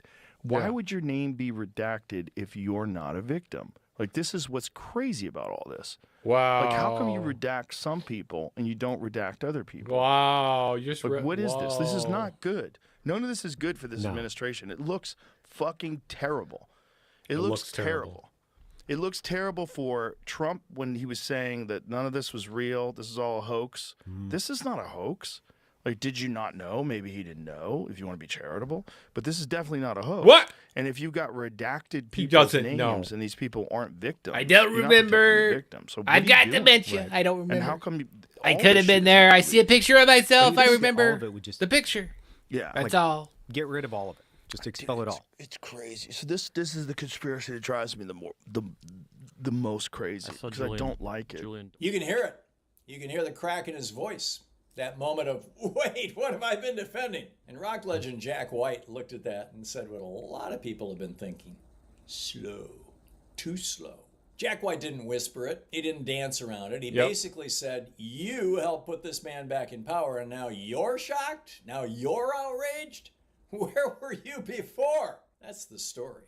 But the bigger story isn't about two famous guys arguing. It's about America. It's about how we got here. We've known who Donald Trump is for a long time. We knew it when he ran on open racism. We knew it when he mocked the disabled. We knew it when he praised dictators. We knew it when he tried to overturn an election. We knew it when he told a violent mob to march on the Capitol. We knew it when judges and juries started holding him accountable in courtrooms across this country. None of that was hidden. So when Rogan says he's just now disturbed, a lot of people are asking, what the hell took you so long? There's a TikTok going viral mocking Rogan's late awakening.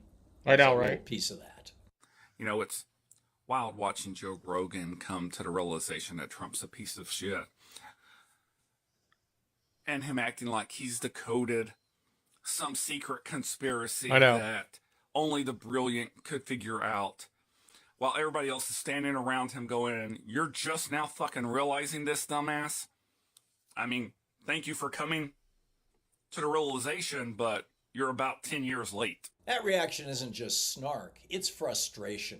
It's people saying we've been sounding the alarm for years. And there's another creator who breaks down how this whole clash between Jack White and Rogan unfolded. Jack White is calling out Joe Rogan for his recent comments regarding the Trump administration cover-up Go, of the Jack. Epstein files and the hypocrisy surrounding what he had to say. So let's talk about it. Help me fight AI slop and follow along with Common Revolt, Good, your Jack. source for alternative music. The White Stripes frontman wasted no time calling out Joe Rogan, as the podcast host recently criticized the Trump administration's cover-up and overall handling of the Epstein files, blasting the president's unfounded claims of it being a hoax, with Rogan saying it's no joke and a full-blown scandal. In an Instagram post, Jack wrote the following: "Yeah, no shit, Slow Joe. We all knew this back when you were helping Trump get elected. I kind of understand, though. You were busy giving out expert medical advice to millions with your advanced degree in Uncle in Garage lifting weights from UFC University." And Jack is right on the money with this one, as Trump's appearance on the Joe Rogan podcast was a Jack! huge part in the vote swinging in his Oh, favor in the 11th Jack, hour of that's the so 2024 good. election. The Rock and Roll Hall of Famer has wasted no time calling out the Trump administration at all Suck costs. my And dick. I've been reporting on these instances here in Common Revolt throughout it all. I hope he never stops. Jack White rules. Now, here's why this matters. Jack White also went after Trump directly. He's called for impeachment. He said jail him. He's blasted the dehumanizing garbage that Trump puts out. So let's put Jack's post responding to that vile ape video and calling for Trump to be held accountable. White isn't subtle. He's angry. He's raw. And whether you like his tone or not, he's clear about the stakes. This is not about personality. This is about democracy. When Rogan reacted to those Epstein-related revelations with shock, you could hear something cracking, like the spell was breaking. But millions of Americans have been screaming about Trump's character for nearly a decade. Women, journalists, veterans, judges, even members of Trump's own administration. They weren't slow. They were paying attention. That's the conspiracy, so let's go back right? for a second to Rogan's original video and scroll through some of the comments. Trump underneath. derangement I want you syndrome. to see how his own audience is reacting. That right there is part of the cultural shift. Even some of his listeners are saying, "Hey, wait a minute. How did you not see this before?" Yeah. And that's the heart of it. Normalization. Democracy doesn't usually die in one loud explosion. It dies slowly. It dies when powerful voices treat dangerous behavior like it's just another opinion. It dies when lies are framed as just asking questions. It dies when cruelty is packaged as strength. Joe Rogan didn't invent Trump, but he sure as hell helped launder him. He helped take a man who tried to break our election system and present him as just another guy, just another perspective, just a guy with some controversial ideas. Yeah, That it just matters. says some stuff. When someone with that kind of reach shrugs at authoritarian behavior, it seeps into the culture. Young listeners think, maybe it's not that bad. Maybe the media is overreacting. Maybe this strongman stuff is actually kind of cool. And then one day the strongman actually grabs power and everything falls apart. So yes, it's good that Joe Rogan is disturbed. It's better than nothing. But being disturbed after helping pave the road is not the same as standing in the way before the damage is done. That's why Jack White's words hit so hard. He's not just insulting Rogan. He's holding up a mirror to an entire culture of influencers who flirted with authoritarianism because it got clicks, because they thought it was edgy, because it felt rebellious. And are still doing it. There's nothing rebellious about backing a wannabe. Aiden Ross. The real XQC. rebellion in America right now, echoing the rebellion at the founding of our republic, is defending democracy, defending the rule of law, defending the idea that no one is above accountability. If Rogan has truly had a wake-up call, then great. Let's see what he does with it. Let's see if he uses that giant platform to talk about the Constitution. Maybe he'll even read the Fourth Amendment out loud, to talk about corruption, to talk about why character matters in leadership. Because this isn't about, and I'm Just certainly buy not Trump a trying to Cybertruck. That's all you humiliate got to do. Joe Rogan. It's about whether we as a country are still capable of learning before it's too late. History shows us that Republicans fall when powerful voices shrug at dangerous men. They survive when citizens demand better. Jack White threw a punch, not just at Rogan, but at the culture that got us here. Question is whether America finally feels it. Yeah. That was well written, actually.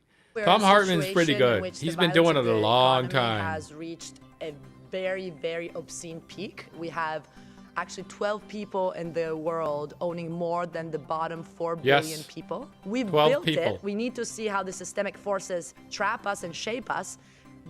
but we're the architects. So there is space for alternatives if we build them. Now, how do you actually think change would happen? Are you revolutionary?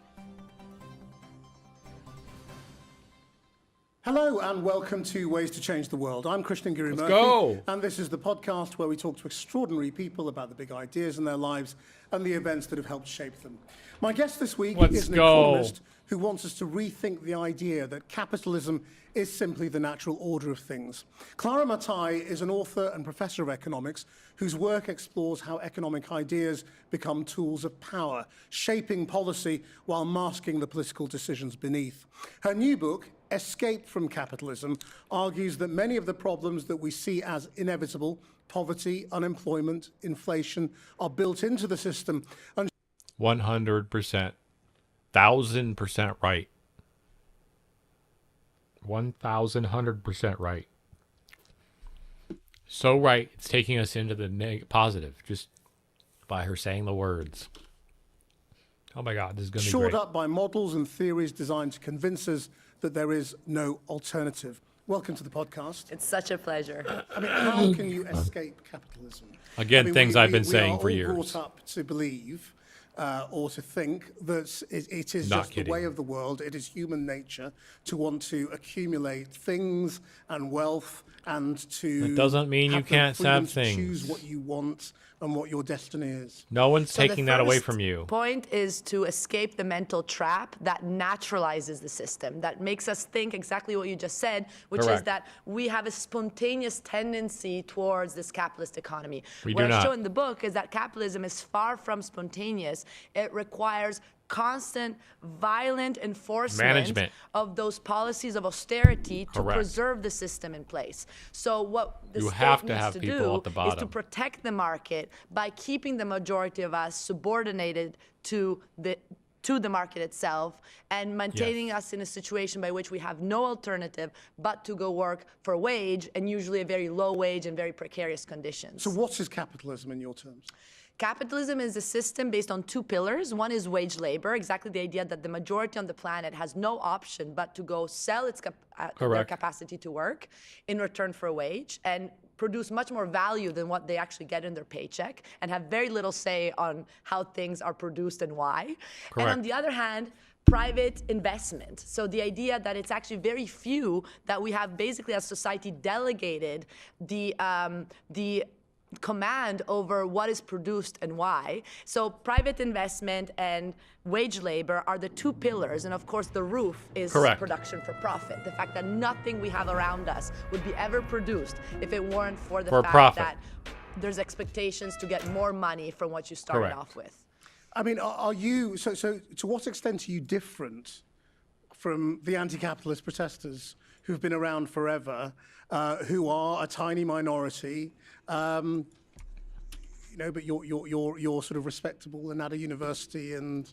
Yeah, what's the difference between you and a your face. fucking So I think right dirty now hippie we're in the street is what he situation in just which said. the violence of the economy has reached a very, very Thank you. obscene peak.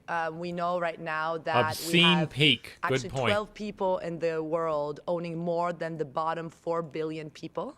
We have soaring poverty, inequality that is extreme. We know the climate catastrophe, constant wars and militarism and genocide. People are suffering. So actually, the point is to say that if we want our basic needs met, if we want people to even get fed, we have 2 billion people who are suffering from food insecurity.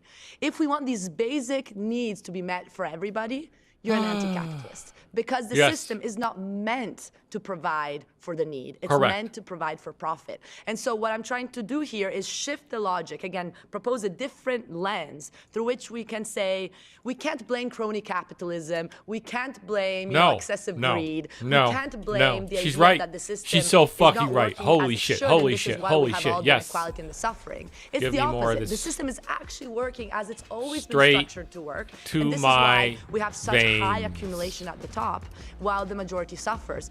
And we know that the reality is that even in Britain, the reason why we have so much wealth in the West, again, very divided, in the UK, 1 out of 3 children are in poverty.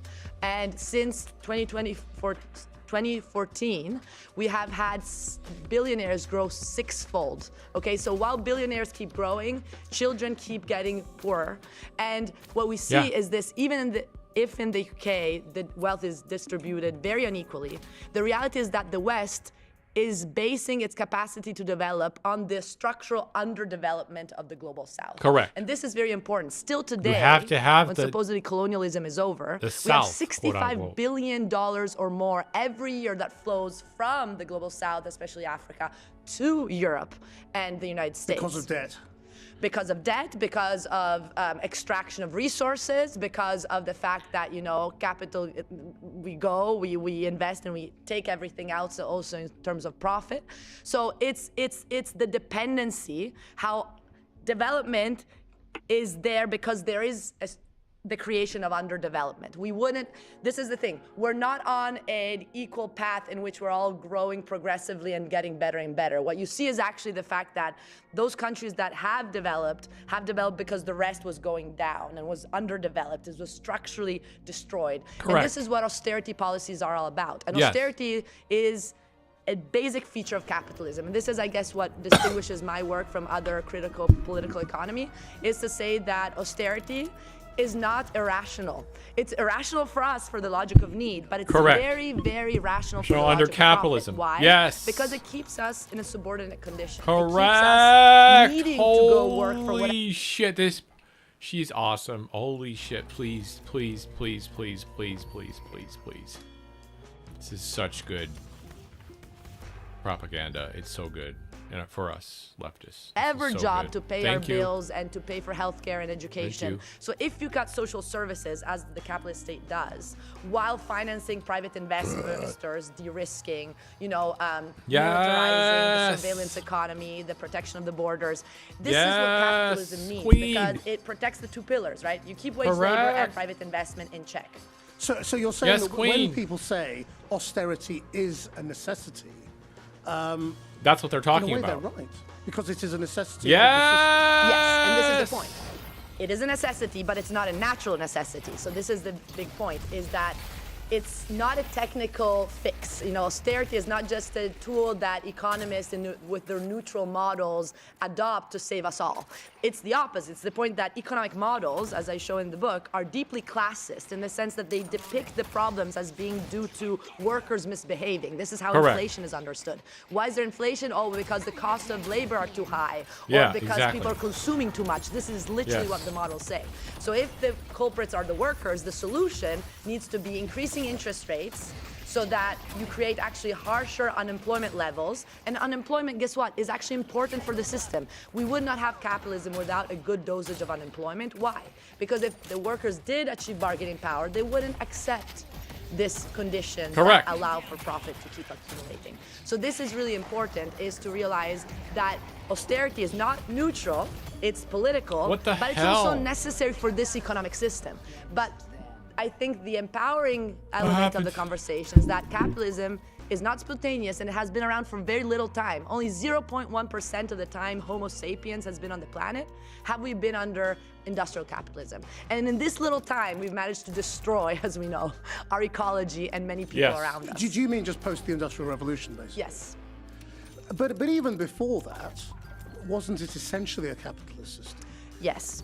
Definitely, it was. Capitalism was born in the UK, so Capitalism the cradle of is capitalism fine is right here where I stand sometimes. today through the enclosure system, and this is very important. This is a story that economics never tells you, because economics as a discipline is deeply ahistorical, purposefully to make you think that this is a natural, spontaneous order. Correct. The reality is that if you look at history, our economic system was born through violence. And what was this violence? It was the exclusion of people from the land. The land was the basic means of subsistence in which people could reproduce themselves autonomously from respect to the market. Once you eliminate the self-sufficiency, then people become market dependent, and thus, in a way, necessarily have to accept going to work for whatever situation they can find. Well, wasn't that a product of natural human nature to acquire and to exercise power over others? I don't think so. If you look at all the indigenous cultures in many places in the world, I'm in Oklahoma You guys are right OP, now. dude. This was the reservation land after the indigenous people had been kicked out. They had the Trails of Tears. Many, many died, and they reached this reservation land, and then all the oil was stolen from the indigenous people. But the indigenous people, the Cherokee Nation, for example, was based on circular horizontal organization through councils. And actually, women had a very, very big role there. And it was about caring for the commons, caring for nature rather than extracting. Yeah, it was matriarchal. So, indigenous values tell you that actually humanity has no essence for self-interest. This is the adaptation under capitalism. We can be different according to what social relations we construct. In Tulsa, the Forum for Real Economic Emancipation I now founded, very interesting experiment to try to bring back these different social relations that need to start locally, because it's at the local level that we can associate through assemblies in which you show how She's right. collectively we can think That's correct. to be together in a different way and pressure our local and national institutions to do not austerity, but democratic decision-making over the budget and much else. Well, where does democracy come in? Because at the level, you just said it. The defenders of the system will say these are choices that people have made deliberately through their democratic rights. Well, I would say that these choices have been made by a tiny elite since the very beginning. And they are choices that by definition require the lack of economic agency of the majority. So what you see is that democracy, liberal democracy, is really only a superficial facade. And this is why in my work, historical work, I also show how in moments in which people challenge this capital order, liberals and fascists are great allies, and this has been my work on the post-First World War period, is you see that Benito Mussolini was adored by the Bank of England and by Montagu Norman because he was the right man at a critical moment to keep workers in check and to avoid post-capitalist experiments. So this is the whole point, is that you see that liberal democracy presupposes economic coercion. She's schooling and us. When people rise up against economic coercion, liberals and fascists are best friends to implement austerity. So these are choices that people are making within a framework of coercion. Absolutely. In your framing. I mean, why then, when we have seen alternative economic models in the 20th century, have they all gravitated towards capitalism? Why in Russia, why in China, why in parts of India, do they all end up like us? Good point. Well, I don't think it's because we have a magnetic attraction or a fair system. It's mostly because we impose our capital order globally, Correct. right? If one reads just the post-Second World Wars, the Golden Age period, the United States were actively imposing capitalism everywhere else in the globe, right? Through militarism, through coups.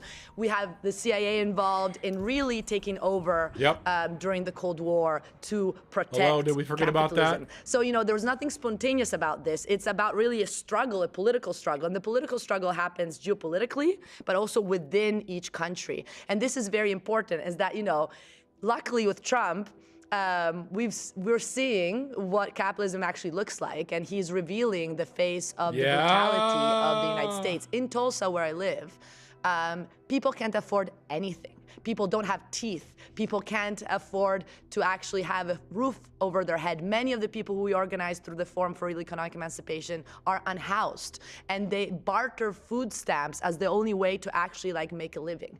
It's a situation in which the money exists, but it's really caught in the hands of very, very, very few philanthropists that, by the way, then benefit from lending money to the city, lending money to the governments, and then get all the interest back. So, and yet, some of the poorest people in America, they get are interest Trump on that? supporters. So how have they achieved this hegemony over people who have nothing to gain from it? This is why I think my book can be relevant for people. It's because it's about the narrative. Again, the way we break free is first mentally. And what you need to see is that Trump is thriving on a narrative that has been constructed by mainstream economists for a long, long time, which tell you There's nothing unjust about this economy. If you are at the bottom, it's because you deserve it. And this is constructed through also mathematics and telling you that those who are at the top are there because they saved, they behaved more rationally, and they are benefiting everyone else by employing everyone else, and so they should be lucky. So this methodological individualism, this idea that if you're poor, it's your fault, is spread everywhere, and people have internalized it so deeply that the only explanation they have for the fact that they're living not a human life at the end of the day, because it's dehumanizing what you see in the United States today. You blame it on those who are even weaker than you, because those are the ones who you fear the most, because you don't see who's actually benefiting. You don't see those, 19 people in the United States, which is the 0.00001% of the population, have increased their wealth in the past 2 years by almost $2 trillion. Only 19 people. This is what we're talking about when we talk about this extreme red. And these people are not taxed because capital gains are not taxed. This is part of the austerity policies I was mentioning.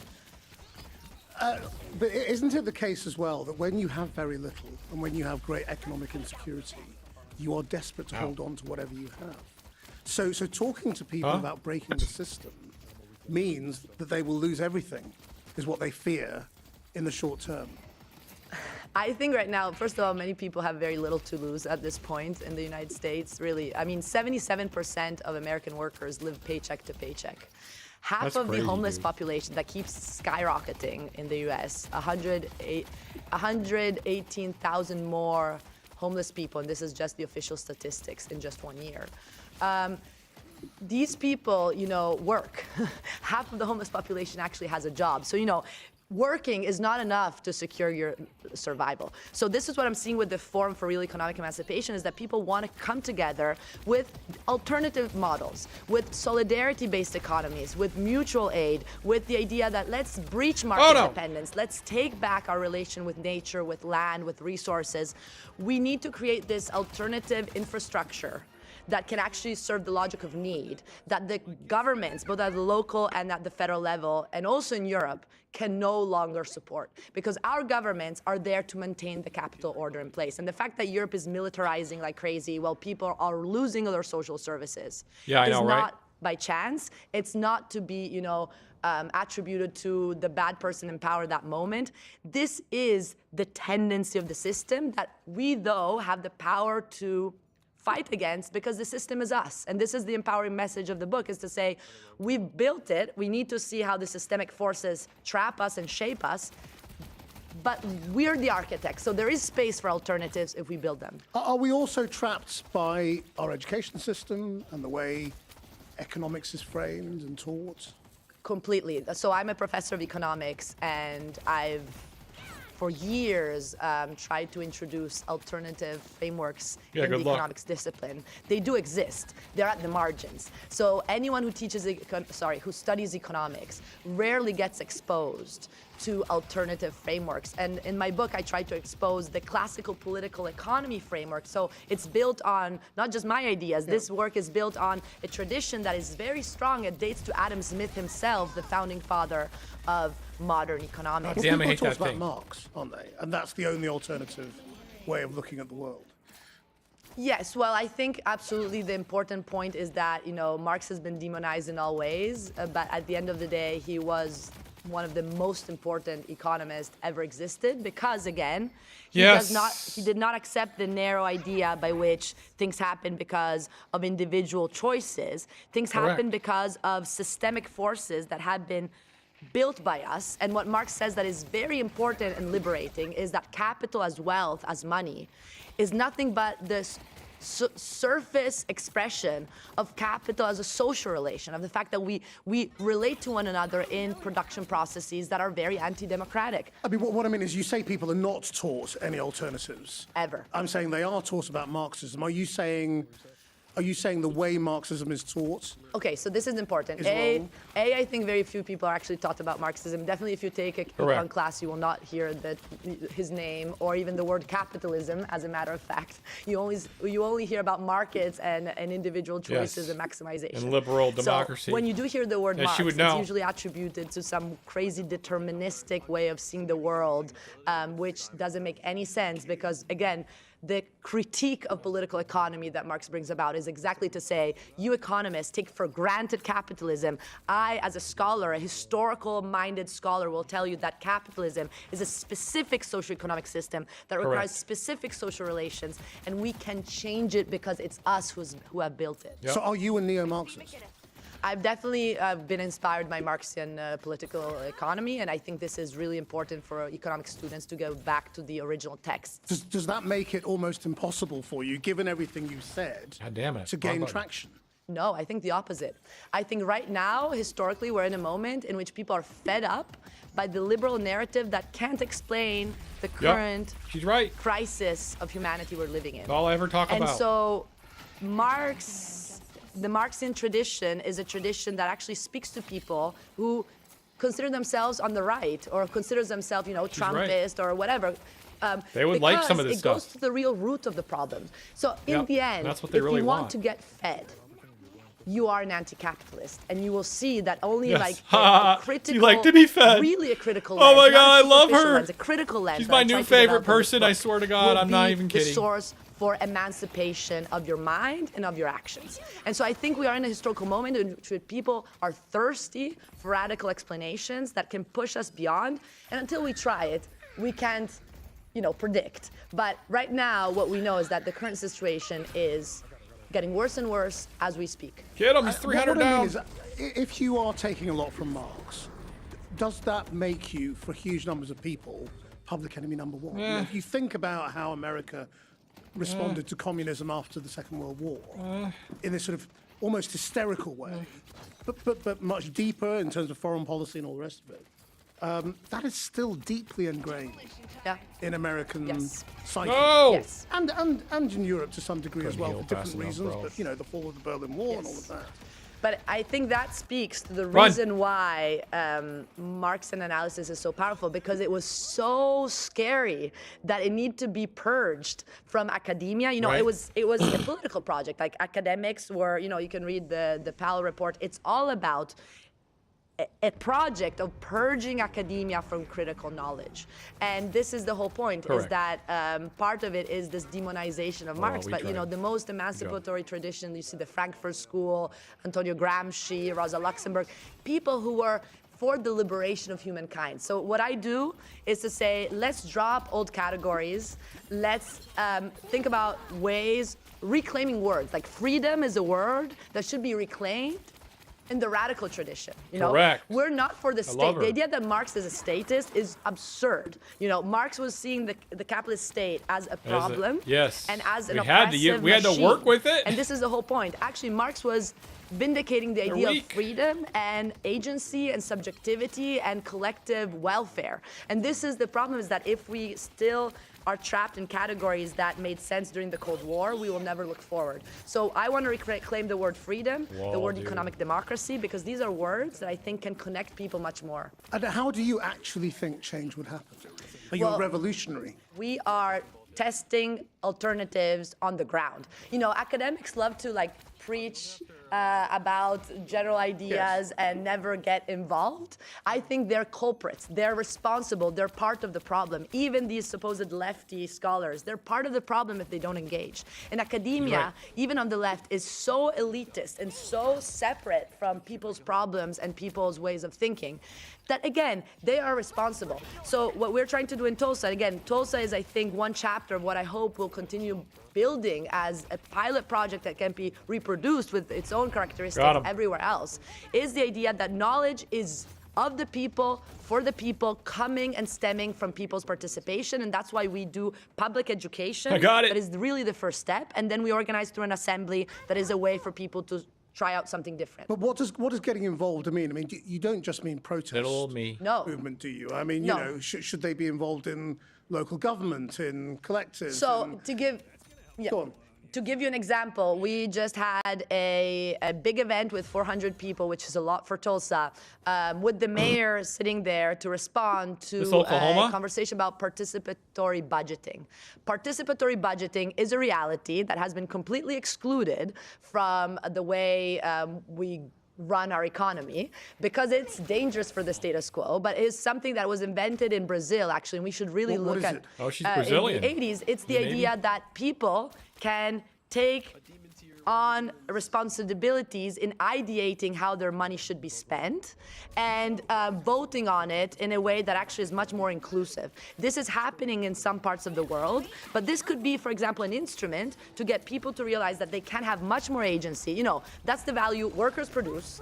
It's overly taxed because it's workers that pay taxes, not investors, okay? And that money that is being taxed, it's used not for people and their social services, but again, to foment wars in the south of the globe. So the whole system is completely irrational, that we need to completely subvert it. Marx would tell us we live in an upside down world, and he was right. We do live in an upside down world. So what I'm saying is that we need to propose these alternatives. Putting pressure on the local governments is one possibility. So as an institution, as the Free, we are now launching a campaign for participatory budgeting, which is all about taxing the wealth in town through actually income taxation of the very rich. And at the same time, demanding that this money is not allocated according to the priorities of the usual suspects, but according to the logic of need. And this is something that can happen. It's realistic. It fits even within the constitutional framework and the current laws. It's just about political crucial, though, will. isn't it? So at the moment, you think democracy is the vehicle to deliver change, even though you think democracy is corrupted and underpinning, economics as we know it of capitalism. So what I would tell you is that I think we need to be more specific of what we mean by democracy. There's liberal democracy, which is again this oligarchic farce by which very few make decisions, and then we as consumers get to come vote once in a while, and we feel like we're so empowered, but actually we count nothing. And on the other hand, participatory democracy, which is based on people actually like what they having do a in say China, on the material conditions that we are building. So what does this look like? It looks like, you know, different ways. The time I was reading that I studied are the factory councils of someone like Antonio Gramsci, which is about workers actually deciding on how to produce and why. Now it's about neighborhood councils that exist in Latin America. They're very strong, for example. In Tulsa, the idea is that through this assembly, we can start breaching market dependence. For example, again, organizing groups of people that go back to the concept of food sovereignty. How do we achieve food sovereignty? In Oklahoma, 1 out of 4 children suffers hunger. And the only way to get this to stop is if we gain back access to food and we fight against food deserts. And this is one of the possible ways in which we can have participatory democracy in action. So a political party is not necessarily the vehicle to deliver this. I don't think you necessarily need a political party, especially what parties look like today, especially in a country like the United States. So, but if you're a scholar of sort of Gramsci, I mean, how do you achieve that persuasion of enough people? That's very important. So Gramsci has deeply influenced my ideas because Gramsci is the person who came up with the idea of hegemony, right? It's the idea that capitalism is strong because capitalism is able to rule. The capitalist elite rules not only by coercion but also by consensus. I'm trying to get and this there, is what bro. hegemony is about. It's about convincing those who are suffering that actually the system is doing their interest. Right there, and this is the way you get people to comply, to like passively accept. So what we need here is something that goes two ways. You need a public education that is more critical and historical, and this is kind of what I tried to do in my book, to like, you know, again, it's not just me. A lot of people are doing it, but I'm trying to make it accessible in a way that I think a lot of scholars have lacked interest in doing. At the same time, public education has to go with participation and institution building. This is what Gramsci was doing. He was saying the only knowledge that actually is interesting knowledge comes from participation and construction of counter-hegemonic spaces. How do you get the middle class, the people with some money, to buy into this when they only stand to lose? How are they going to lose? I don't think they stand to lose. That's the whole point, is to realize that the alliances are much broader. Correct. The middle class is really a construction that, by the way, now is completely disappearing because that so-called middle class, you know, what matters... There's the struggling middle class, of course. But there is also a middle class with resources. Absolutely, but the point is that class is not defined by your bank account. It's defined by your social positioning within the social relations of production. I almost made it. The question to ask is, where does the majority of your income come from? Does it come from labor or with a paycheck, or does it come from investment and capital gains and rent? This is your class positioning. Then you can be a worker that is better off than other Division. workers. Correct. But the point is that as the system stands, the system is disintegrating all those social resources that are allowing those happy workers to still maintain a better life. And these people are being tracked down. We know the middle class in the United States basically doesn't exist anymore. And it's a paradox because the American dream was based on the idea that everyone, if they worked hard enough, they could achieve a car, a refrigerator, and television. But this is again reducing us to consumers. We can be much more humane if even people like me, I'm a professor of economics. I'm not starving in the street. I do pretty well, but I still will gain into humanity if I participate in a collective that is not just my family and my neighbor, but actually people at large that come together through assemblies and try to actually take decisions together. This is how we transform our humanity into something much more fulfilling. What are you asking people to do about their private property? I mean, particularly, middle class in America and Britain mean slightly different things, I think. But, certainly in Britain, you have a middle class that is home owning, property owning. That is their economic security. That's great. Are you saying they've got to give it up? No, but this is another myth about Marxism. Marxism never said that we should get rid of, But that is their capital gain. That's where they make their wealth, isn't it? Land and property. Absolutely, but the point is that the majority of their income, I assure you, comes from wages. So again, it's not a binary workers capitalist, but it is important to keep track of the most important situatedness. So the idea here is that everyone should be able to have a roof over their head and afford a roof over their head, right? And so we need to make sure that this is a reality for everybody. And we know that this economic system is actually buying out these people to make us all into renters that then again have to like I said, spend a lot of time to try to find a job to be able to make that rent. So the point is that if you're lucky enough to own a house, that is what you should imagine everyone else being able to achieve. And by the way, right now, owning a house is a real pain. If you're a property owner, you know that it's a very individualistic mindset. There's plenty of alternative ideas of collective ownership that are much more empowering because you don't need to worry about something breaking or paying the property tax. It would be a much more emancipated space in which everyone could think about the housing as a political project. And you clearly think this is a moment for your ideas because of the extremes that capitalism, particularly in the West, is throwing up. Yes, and I do think that the cause of the liberation of Palestine, I talk about Palestine in the book by looking at the economic dimension of the subordination of the Palestinian territories towards Israel and the West, and showing how that is just a microcosm of the subordination of the whole global South, where the majority of the I said, no one's lives free until of the we're all world, free. right? 7 out of the 8 billion actually live in the global South. And so how these are moments in which you see that people standing up for crude injustices, people can wake up and say, we need something different. And I really do think that connecting the struggles and seeing that they're all one struggle, it's a struggle for humanity over profit, is very important. But again, if you go to the global South, development is all based around mimicking the Western capitalism of the global North. Completely, and that's a real problem, and that's why underdevelopment keeps growing. And Correct. This is the whole point. Because everyone can't have it. Everyone can't have it. And it's really interesting because it was this economist called Walter Rostow who came up with this non-communist manifesto about how to develop countries in the global South.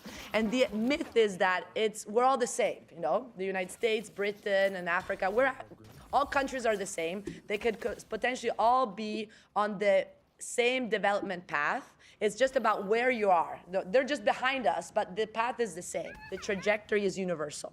This is a lie. If you ask scholars, critical scholars on dependency theory, you can't all have the pie. It's actually the trajectory of some countries going up are based on other countries going down. So None there of will them. never be a universal trajectory. And this is really important, is for these countries in the global South to realize that if they listen to the IMF of the World Bank and open up their markets and implement more austerity, privatize, deregulate labor, do the whole recipe that supposedly is going to help them be more efficient, they are losing as they're doing that. And that's why the trouble is the elites running those countries' game. Exactly. So the debt increases in He's these countries. understanding The elites already. are gaining both internationally He's already and locally, understanding. but the workers are losing. So I am still wondering how the workers unite. You know, in your world, without a revolution. Aren't you a revolutionary ultimately? Well, I think revolution is, again, a word that we've associate with such negative connotation, right? Blood, disaster. Yeah. Before. So Again, no one it wants shows that. you how indoctrinated we are, because revolution just means social transformation and change. And if there's blood, it's usually because there's a reaction to revolution. Yeah. Right? There's There's actually reaction resistance. coming to those at the top who don't want any social transformation. Of course there is. So revolution is really actually a positive word, because it just means change. It means change. And as humans, we deserve change to fulfill our full human prosperity. So if you could just change the world No. with You one woofed on fell me. swoop, what would you do? I would prioritize the two most important issues right now, that are the physical violence and the killing of people, not just in Palestine, in Sudan, in many other places. anywhere. And food as a primary resource. And I would try to organize these two priorities as society's priorities. Nice and this is very important, because this is potentially revolutionary and subversive. They're on mid still. This is the thing. If you want people to get fed, you are Mid-boss. a revolutionary, because the logic of profit will never bring you there. So we need to say, Yep. as a society, we are intelligent agents. We can change things. Let's set ourselves basic priorities. Everyone will agree that people deserve to have a plate in front of them Yes. once a day at least. Everyone will agree that children should not be slaughtered by our drones. So this is the basic thing. How do we collectively operate to achieve these goals without being dependent on the logic of profit? Because currently the idea is that if we depend on profit, then as a byproduct, people will get fed. And this is completely irrational. Again, it's upside down. Let's see how collectively we can have two priorities that are very basic, and people on the right, on the left, or wherever will say it's just so basic, it has to, like, we can't agree. And let's figure out how to do that. And what I would say is that we will need to do this by focusing on use value, on the materiality, on food itself, rather than on value as abstraction, as money. And if we can do this, things will start to change. And I think we need to start locally. I think the thing is that we can't, it's very scary to think in a global context, because we feel so disempowered, because we feel so little. The idea is not, we start local, but we think global, because if we have different chapters of these alternative institutions that are actually devoted to achieving these needs, then things can change. And I think this is why you can collaborate with local institutions and with governments, but you need to pressure them to do things differently, because on their own, they'll never do it, because they're listening to the technocrats that have these economic models that tell them that the problem are the people rather than the system. Clara Matai, thank you very much indeed. Thank you so much for having me. Hope you enjoyed that. You can watch all of these interviews on the Channel 4 News YouTube channel. Oh no, I Until got next caught up. time, bye-bye. They're all over it.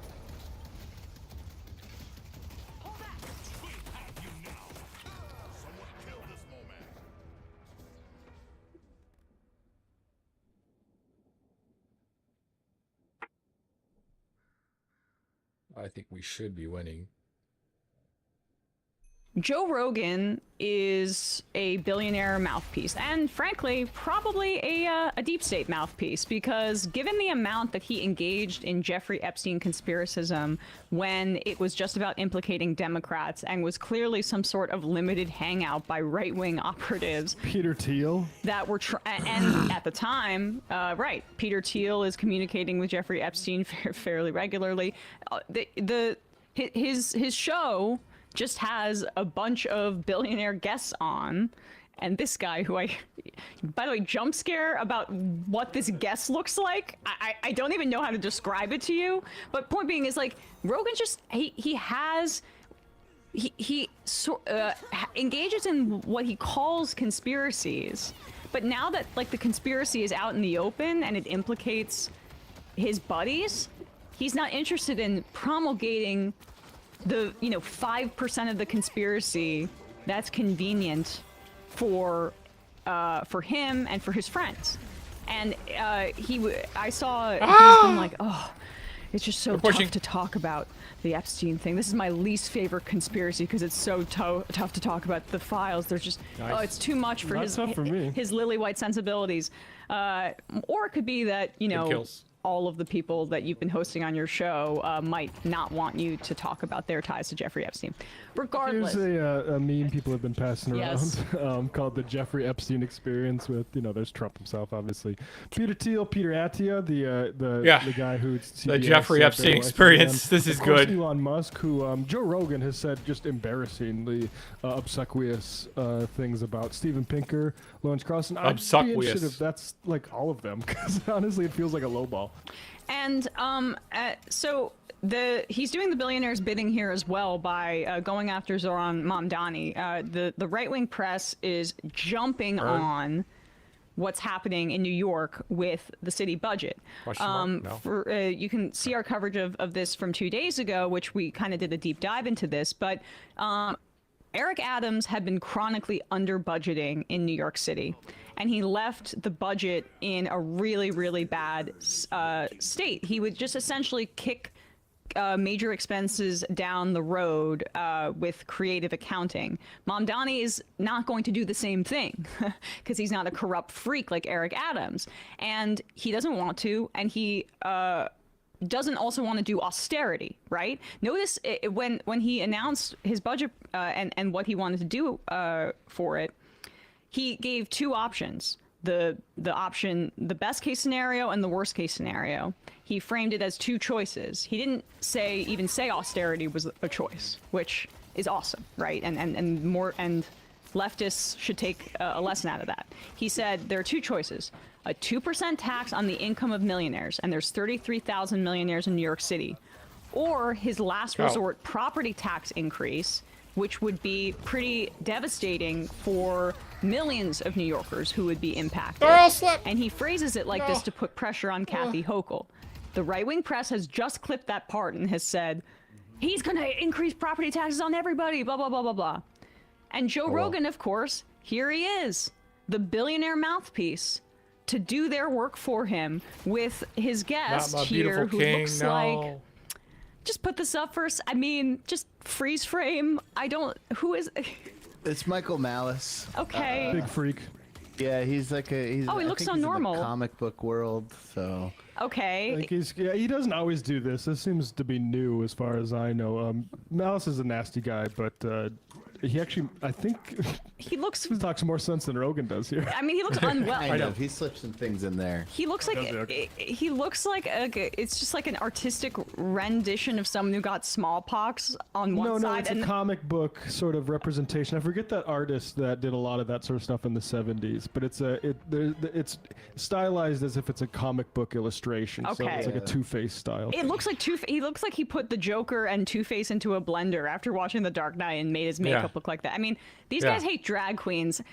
I wish a drag queen could just come in and just wipe this guy's makeup off and really give him like a real makeover, because this is terrifying and not how you want to do heavy makeup. It is funny to do this on Rogan just because Rogan doesn't understand silliness at all. Yeah. So when the episode opens, Rogan's like, "What are you doing, man?" Like, it is very funny because I don't know if there's a more unfunny human being alive than Joe Rogan. So it did make me laugh. What? How could you say that about the godfather of comedy? Yeah, his stand-up special was so good last year.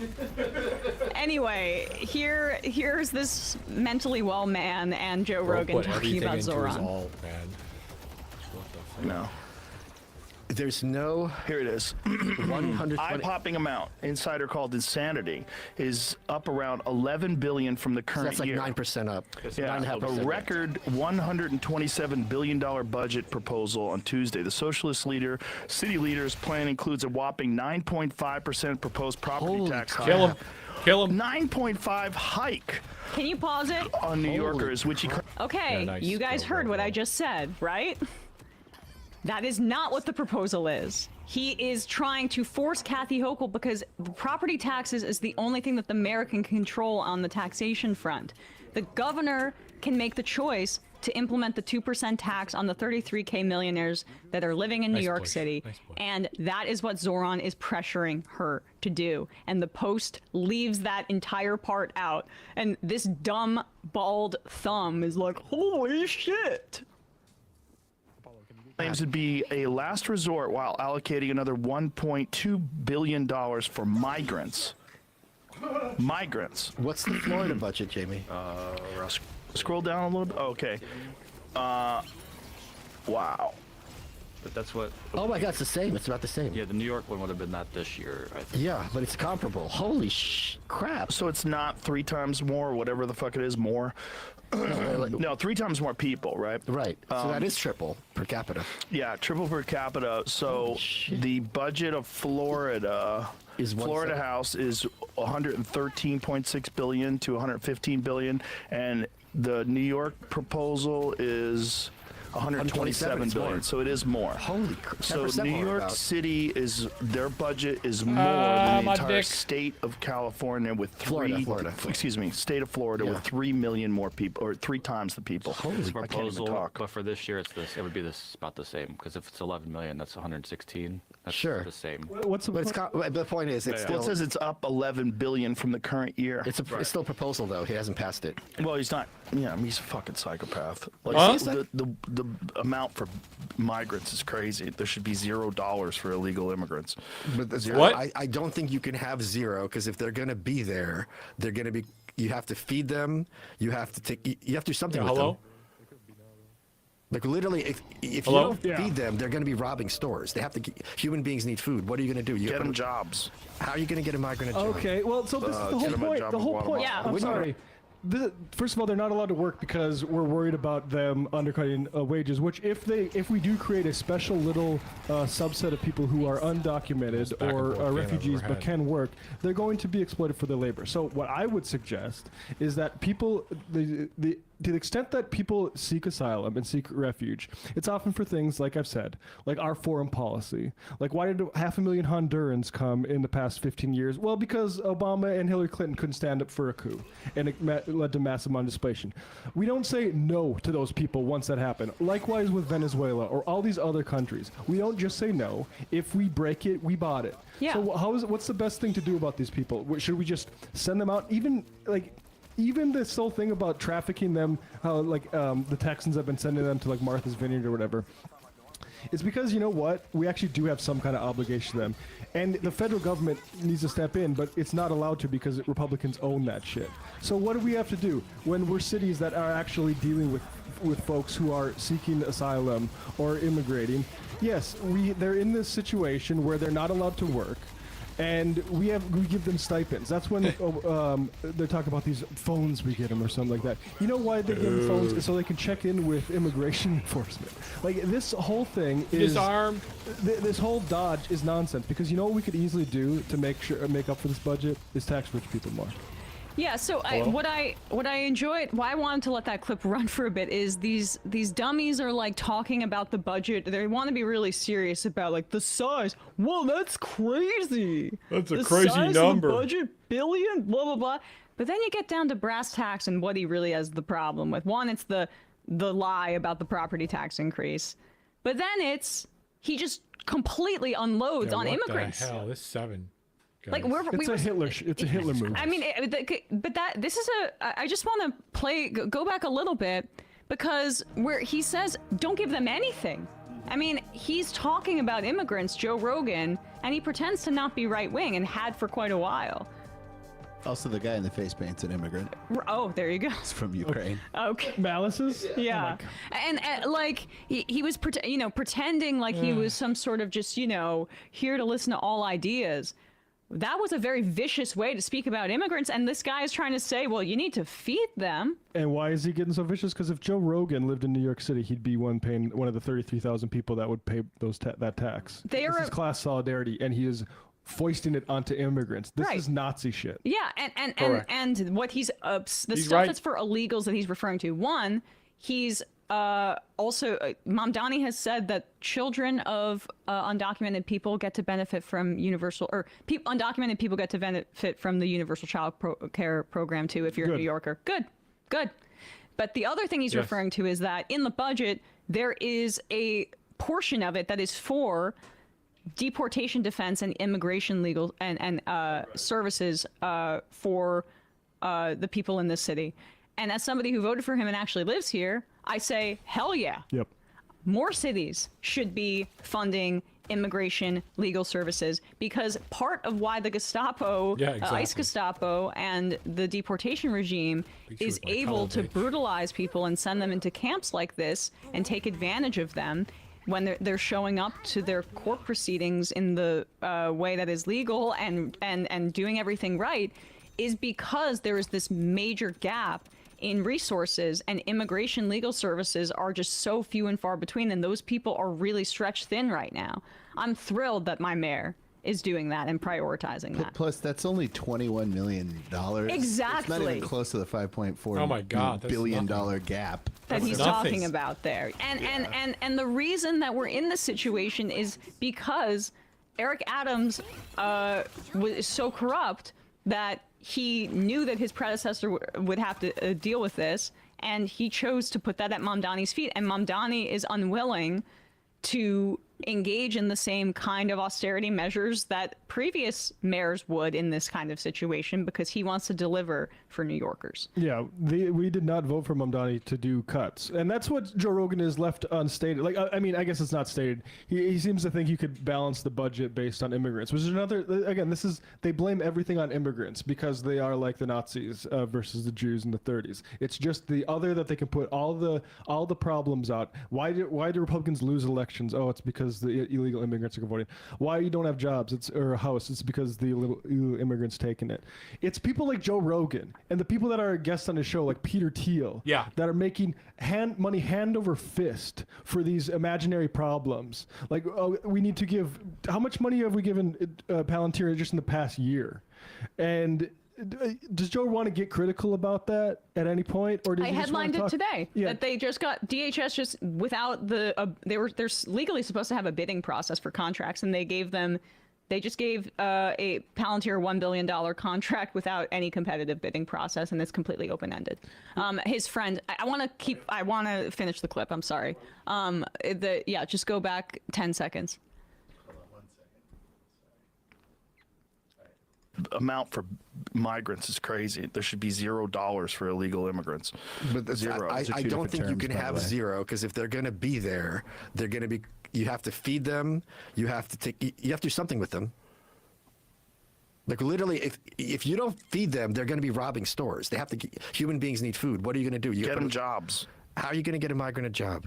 Get them a job in Guatemala. Wouldn't you rather give them food than a job? I don't want them taking American citizens' jobs. Well, the whole thing's a mess. The whole thing's a mess, but the point is you can't just throw them away. Right. That's the Unless problem. you're going to remove them from the country. Right. Unless you're moving, even if you want to put them in jail, that's not cheap. Right. That costs a lot of money. Right. So what are you going to do? I remember. All right, that's all. Even if you put them in jail, I mean, so like these are human beings. Human beings, and they're talking about like them as a problem. It's like a spatial problem with for how are we going to warehouse them? I mean, the logic is toward death camps, because that is ultimately the cheapest thing to do, is just kill people. Yeah. Jumaane Williams did have a really good explanation here as to where the anger should be directed and what this story is actually about. He's the public advocate here in New York City. This is the message that is the accurate one. So I think folks should be angry about what was proposed. I always want to make sure people are angry at the right people. And I believe folks should be angry at Kathy Hochul, who has said that she won't even entertain taxing the wealthy. And when she talks about it, she speaks as if taxing the wealthy means taxing everybody.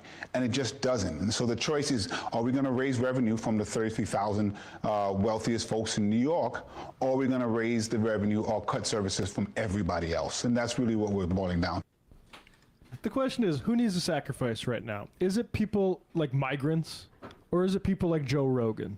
I think the answer is pretty goddamn clear. And the problem is, people like Joe Rogan and the 33,000 people who will be impacted by this tax, they buy politicians. And so that's the fight we have now. But I will say, we covered this a few days ago, and our video on it has 250,000 views, and all of these comments, and this is not just us, I've seen other people talk about this too. The comments are very clearly on the line of, this is refreshing that Mamdani has making the choice so plain. That we can spread this tax around one way or the other, but the premise isn't going to be, what are we cutting? what's the first thing to cut? Which, by the way, like there's plenty in the NYPD budget that you could go at, in my opinion, as somebody who lives here. But yeah, like people get it. People get it. This whole like thing that, and I think Zoran is not fucking around. 265,000 views. I'm just gonna pull this up here. Look at the comments on this. On our video? On our own video. But all right. This is, I would argue that this is, Zoran is a blueprint for progressives. Drive it like still. That's maybe a funny one. But people get it. Like, the right has a big uphill battle here to try to say that how bad of Zoran for property taxes, because like everyone knows they just tax the millionaires. Yep. Wayward leftist. I'm curious if Joe Rogan's immigrant ancestors were living in government housing when they came here. But Joe was on welfare himself when he was a kid. I mean, he wasn't an immigrant, but still. Right. Haunting Spectre. What do you think of Mamdani's new homeless encampment sweeps policy? I saw the headline. I need to look more into it before I comment on it. I'm sorry, guys.